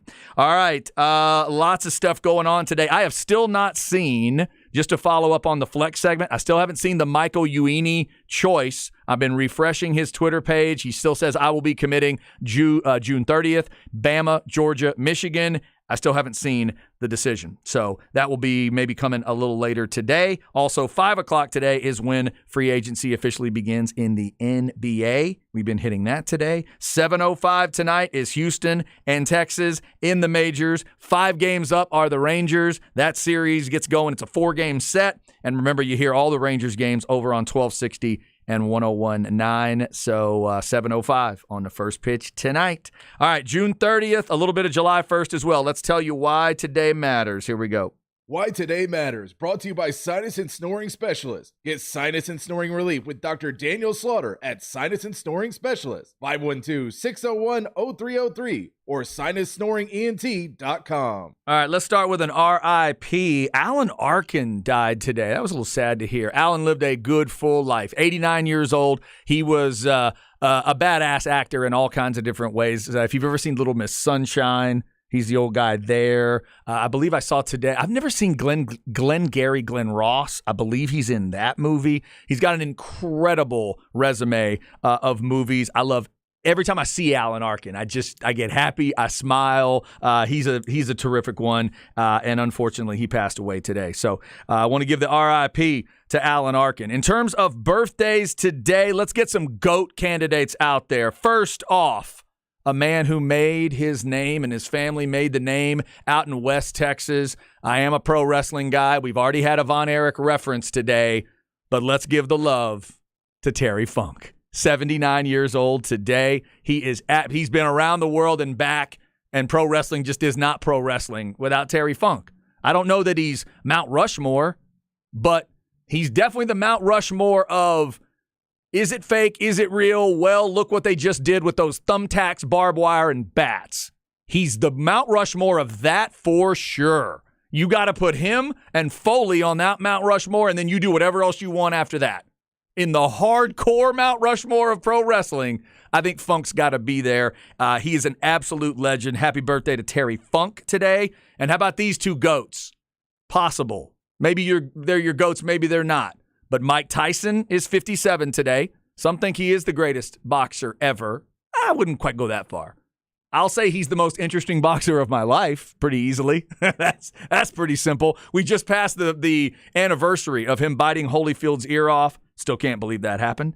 I could watch it 20 times in a row, and I still would be flabbergasted by it. Mike is hopefully having a good birthday today. And another Mike that may be the greatest. How about Michael Phelps at 38 years old today? Michael Phelps, greatest Olympic swimmer of all time. Is that fair, Jack? Gotta be. Gotta be? That's the Beijing Olympics were the first ones where I was really dialed in. Okay. Because I was 8. Born in 2000. It's easy to remember. I was about to say Beijing. Beijing 2008. 08, right? Yeah. And he did the Linsanity run. He just medal after medal after medal, the most decorated male Olympian of all time or Olympian of all time. I think by now it might be both. Certainly it's male.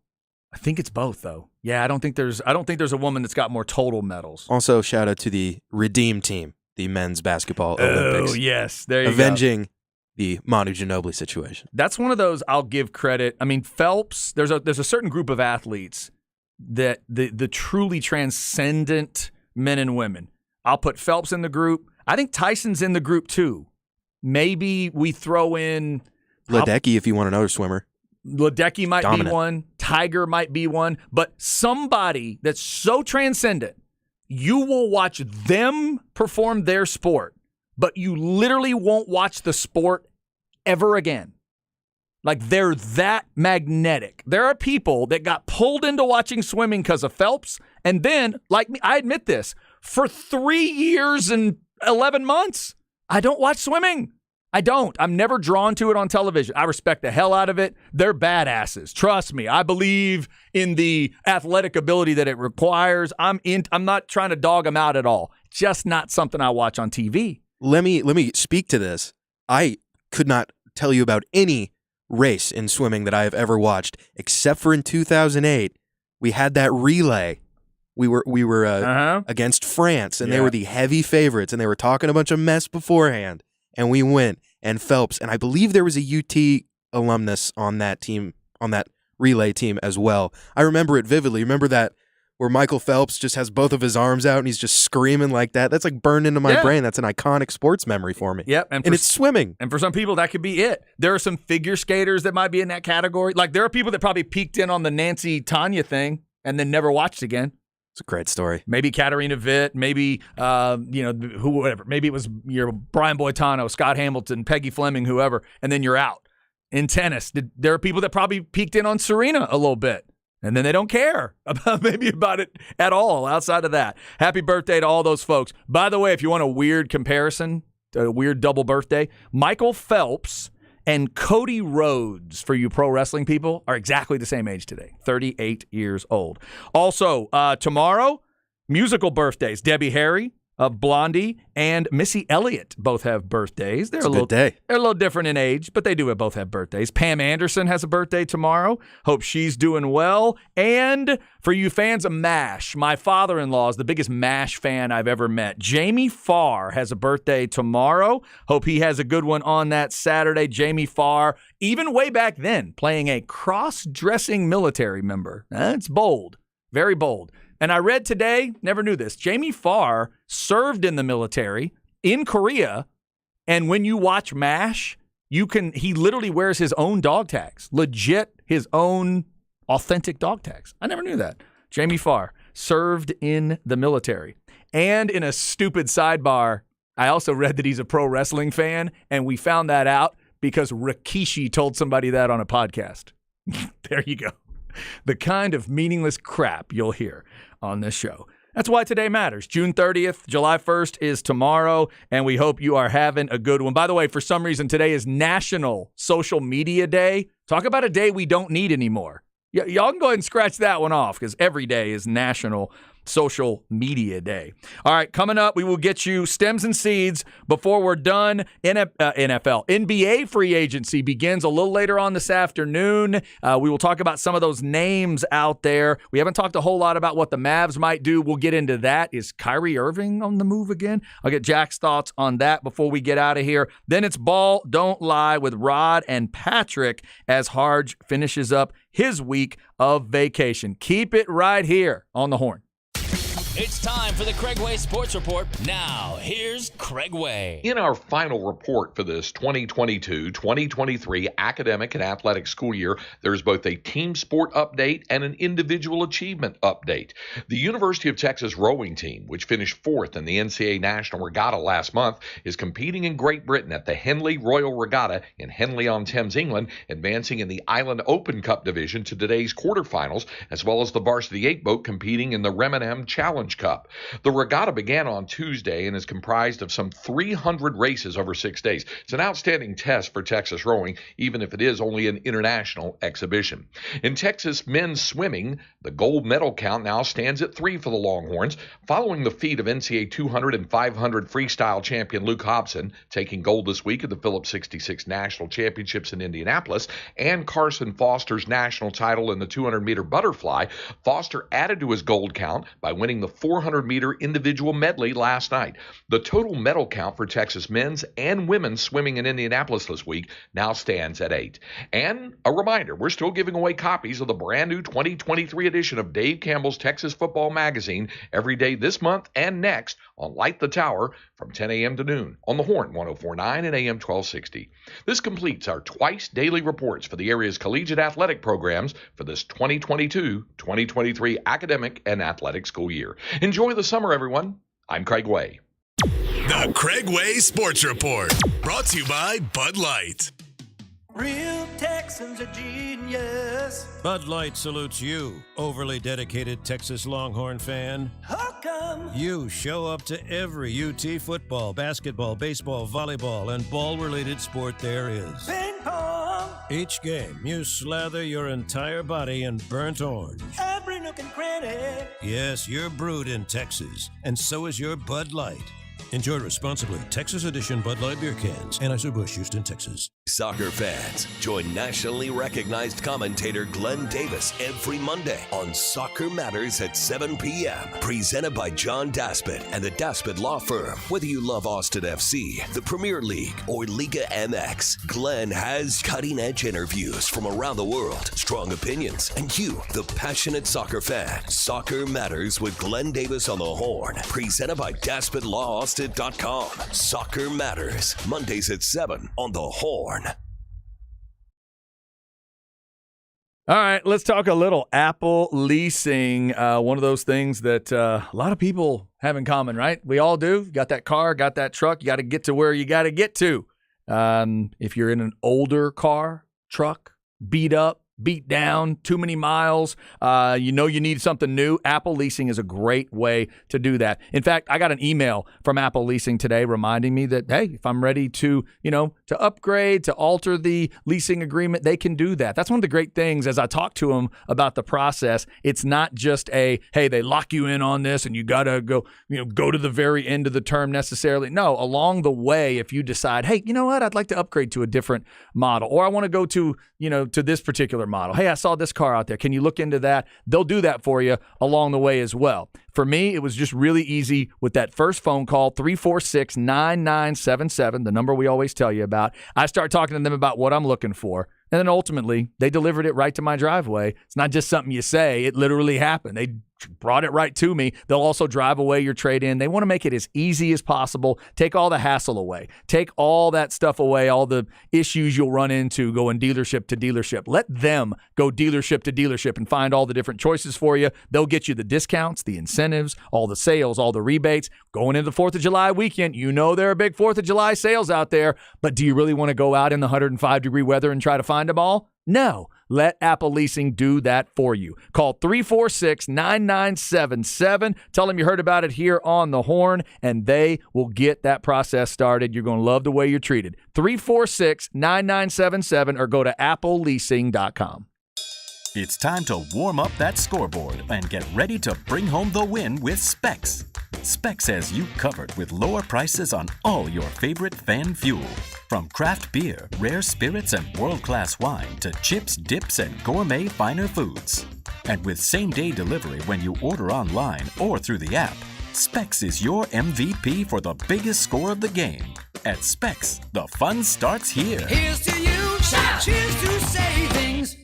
Like sports, business is about winning. Championship decisions are business decisions based on what it takes to help your company win. And that's why there's UBO Business Services, specializing in helping you win every day by streamlining workflow and allowing you to better communicate within your organization and with your customers. Make your championship decision with UBO Business Services. Visit them at ubeo.com. Great people, great service, endless possibilities. If a natural disaster comes knocking, how prepared is your family? You can't just close the door on earthquakes, floods, or hurricanes and hope they go away. That's why it's important to make a plan now. Ready.gov/plan has the tools and tips you need to prepare your family for an emergency. So if disaster shows up at your doorstep, you'll be ready. Visit ready.gov/plan and make a plan today. Brought to you by FEMA and the Ad Council. We come on this loop, John B. McGrath.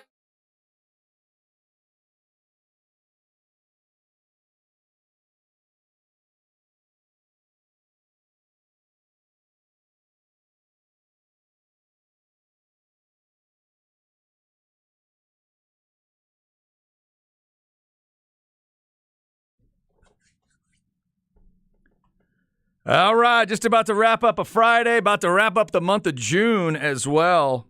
Speaking of voices that can get up there, Beach Boys, right? Yes, sir. This is now. How far back are we going here? I know this is a Pet Sounds. I was gonna say, is this Pet Sounds era? It is. Okay, yeah. Not even Pet Sounds era, just straight up on the album. It is on the album. What is the song called? Sloop John B. Oh, I would have never guessed that. I'll play this one because I'm going to the beach after this. I'm Is going to be that the right? beach boy. Excellent. Which beach are you headed to, if you don't mind the ladies knowing? Scenic, glamorous Galveston, Texas. There you go. Nothing wrong with a little Galveston beach action. The Beach Boys, Pet Sounds, very important album. Even if you're like me and you're not super into the Beach Boys, I am a Beatles guy. And without Pet Sounds, things change a little bit as it moves through. So, And hey, without Revolver, there's no Pet Sounds.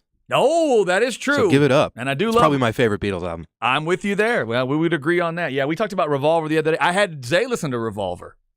What did you think about some of the Eastern music cuts? Tomorrow Never Knows He type liked of song. it. He liked it. All right. He got it. It expanded. Zay can branch out. It expanded his mind a little bit on the Beatles. It sort of justified the Beatles in his mind. He'd never just sat there and really listened to it. He just heard so much about them and heard his father-in-law just mouth off about the Beatles all the time, and he thought they were just way overrated or something. And then he listened to the album, and it's like, oh, now I get it. Was he? You said he's expanding his mind. Was he using anything else to aid the expansion of his mind with the Beatles? That I don't know, because Beatles famously never touched any substances.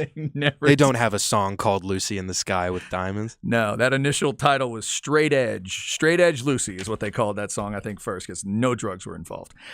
Beach Boys, this is a hell of a group. Beach Boys, the Beatles, Prince, Fiddler, The Strokes, and Flock of Seagulls. That's a music festival. Now, they'd pay for that festival if you can get Prince, the Beatles, and the Beach Boys to show up at the same show. The Beastie Boys beat wasn't bad to start the hour either. I have still not seen the Michael Uini decision. So the big lineman from Copper's Cove going to decide sometime today between Bama, Georgia, and Michigan. All the best to him and his family making that choice. That's got to be such a great feeling. And again, 3 of the biggest dogs in this sport, 2 of them that were in the college football playoff, the other one who just always seems to be there and somehow wasn't there last year in Bama. But these are 3 of the best teams, 3 of the best offensive lines in the country, looking to add a kid from Copper's Cove. That's awesome.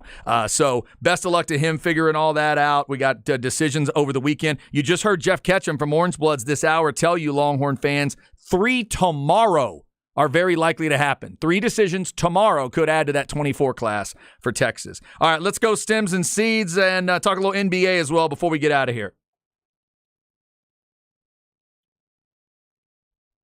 All right, brought to you by AV Consultations, 255-8678, or go to avconsultations.com. NBA free agency officially can happen. The talks can begin at 5 o'clock. We talked about James Harden earlier. Jack, we did not talk a lot about Kyrie Irving, but he is a free agent in this run. Do you think Kyrie Irving ultimately sticks in Dallas, or do you think he's going somewhere else? So there was a little nugget earlier this week that Tim Hardaway, because Kyrie wore what, 2 with the Mavs or 11? I'm actually seeing a picture right here, 2. Okay, Kyrie wants to be number 11. Tim Hardaway Jr. wore the number 11. He switched his number, I believe, to 10, and the speculation is that would open up Kyrie to get the number 11. So I think chances are Kyrie signs long-term in Dallas. I also hear that they're pretty heavily connected to Bruce Brown, the forward, the key cog in that Nuggets title run. A very good role player, a thing that the Mavs need. Yeah, I was going to say, you asked me earlier about, as a Mavs fan, what do they need? They need to protect the lane better, to me. They need to be a better defensive team. They need to get a little tougher. Bruce Brown is an interesting guy I've heard discussed with them. Well, I was reading something what was I reading? A team that was interested in him. Maybe, was it Phoenix, maybe? And then maybe the Spurs. I heard a Spurs fan discussion about Bruce Brown. There's a substance to that guy. Obviously, he just proved it. But there's such a substance to him. Where he ends up, I think, is a big deal. Yeah, he's going to be a really good piece for whoever picks him up. Maybe not 82 games of the regular season, but he's one of those finishing pieces, and Dallas needs to beef out that roster to fill it up. You said that they needed some more protection in the lane. I think that they addressed that through the draft. Yes, hopefully they did.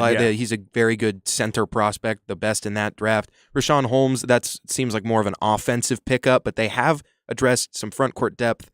I've heard that they were interested in a guy like Andre Drummond, but he just opted into Chicago, so they'll have to go somewhere else with that. It sounds like JaVale McGee might be his time might be up. Might be done. In the Big D. Might be done. That might mean his time is up everywhere. We'll have to see on that one. And then by Monday are James Harden, Russell Westbrook, LeBron James, and Anthony Davis all on the same team. No, that can't happen. Wait a minute. Are James Harden, Paul George, Kawhi Leonard, and Russell Westbrook all on the same team? It's extremely possible. Yeah. And if I was thinking about my high school days back 2016, 17, 18, when the Rockets were good, when the Thunder, Russell Westbrook won an MVP.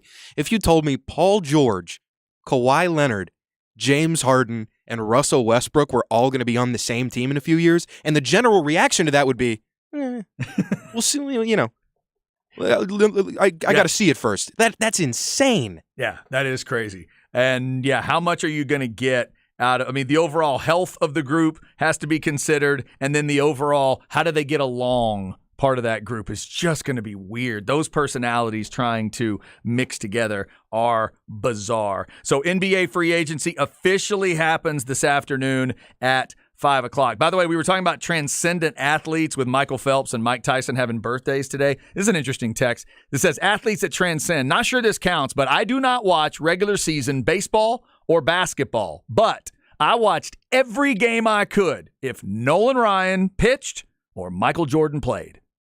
That's a great, yes, exactly. Michael Jordan's a perfect example. I knew people that would watch Bulls games and follow like their entire run. And then like 4 years after he was out of the league, they couldn't tell you what was happening. I get that now. I'm a baseball fan, but people come in like, man, how about Ohtani? They don't watch baseball at all. Yeah. Shohei Ohtani's getting into that group. That's true. This might be the best individual season in a sport ever from him. By the way, he is the DH for the All-Star game, in case people didn't know that. He'll be the DH and the starter probably. Should have given it to my guy Jordan. I need to throw me a bone. Oh, okay. If the rotation, I guess, makes sense, time-wise, I don't know if he would actually get to be the starter, but he'll probably pitch and be DH because he's that badass. It is silly, though, that he's leading baseball right now in every category you'd care about. Like all of them. Every one of them. It's like if Patrick Mahomes was also like Aaron Donald. Right. If he also led in sacks and total tackles. And picks. And interceptions. Yeah, it's just crazy. He leads in all those offensive categories we won't go through now, but all of them. Everyone you're thinking of. Even the slightly nerdy ones. But then also wins, ERA, all of that. He hit the home run and passed Mike Trout for the lead right now. What's he up to, 21 already? He's making Mike Trout look pedestrian. I haven't heard about Mike Trout in 2 seasons because of Shohei Ohtani. I saw a quote from Mike Trout where he goes, yeah, I got the best seat in the house from the on-deck circle getting to watch a guy like that. I'm like, wait a minute. A few years ago, you were the greatest that had ever lived. They said you might be the best all-around baseball player ever, and now you're telling me, oh, man, I got the best seat in the house watching that dude. That's crazy. Absolutely crazy. Jack Farrell, thank you for hanging out with me today. Absolutely. Thanks, Chad. Have a great trip to the beach. I'm going to do my best. Yes, indeed. Drink some beverages for us all. All right. Ball Don't Lie is coming up with Patrick and Rod. Everybody have a safe 4th of July weekend. We will be back on Wednesday the 5th with the next show. Stay safe, stay cool, and we will talk to you a little bit later. See ya!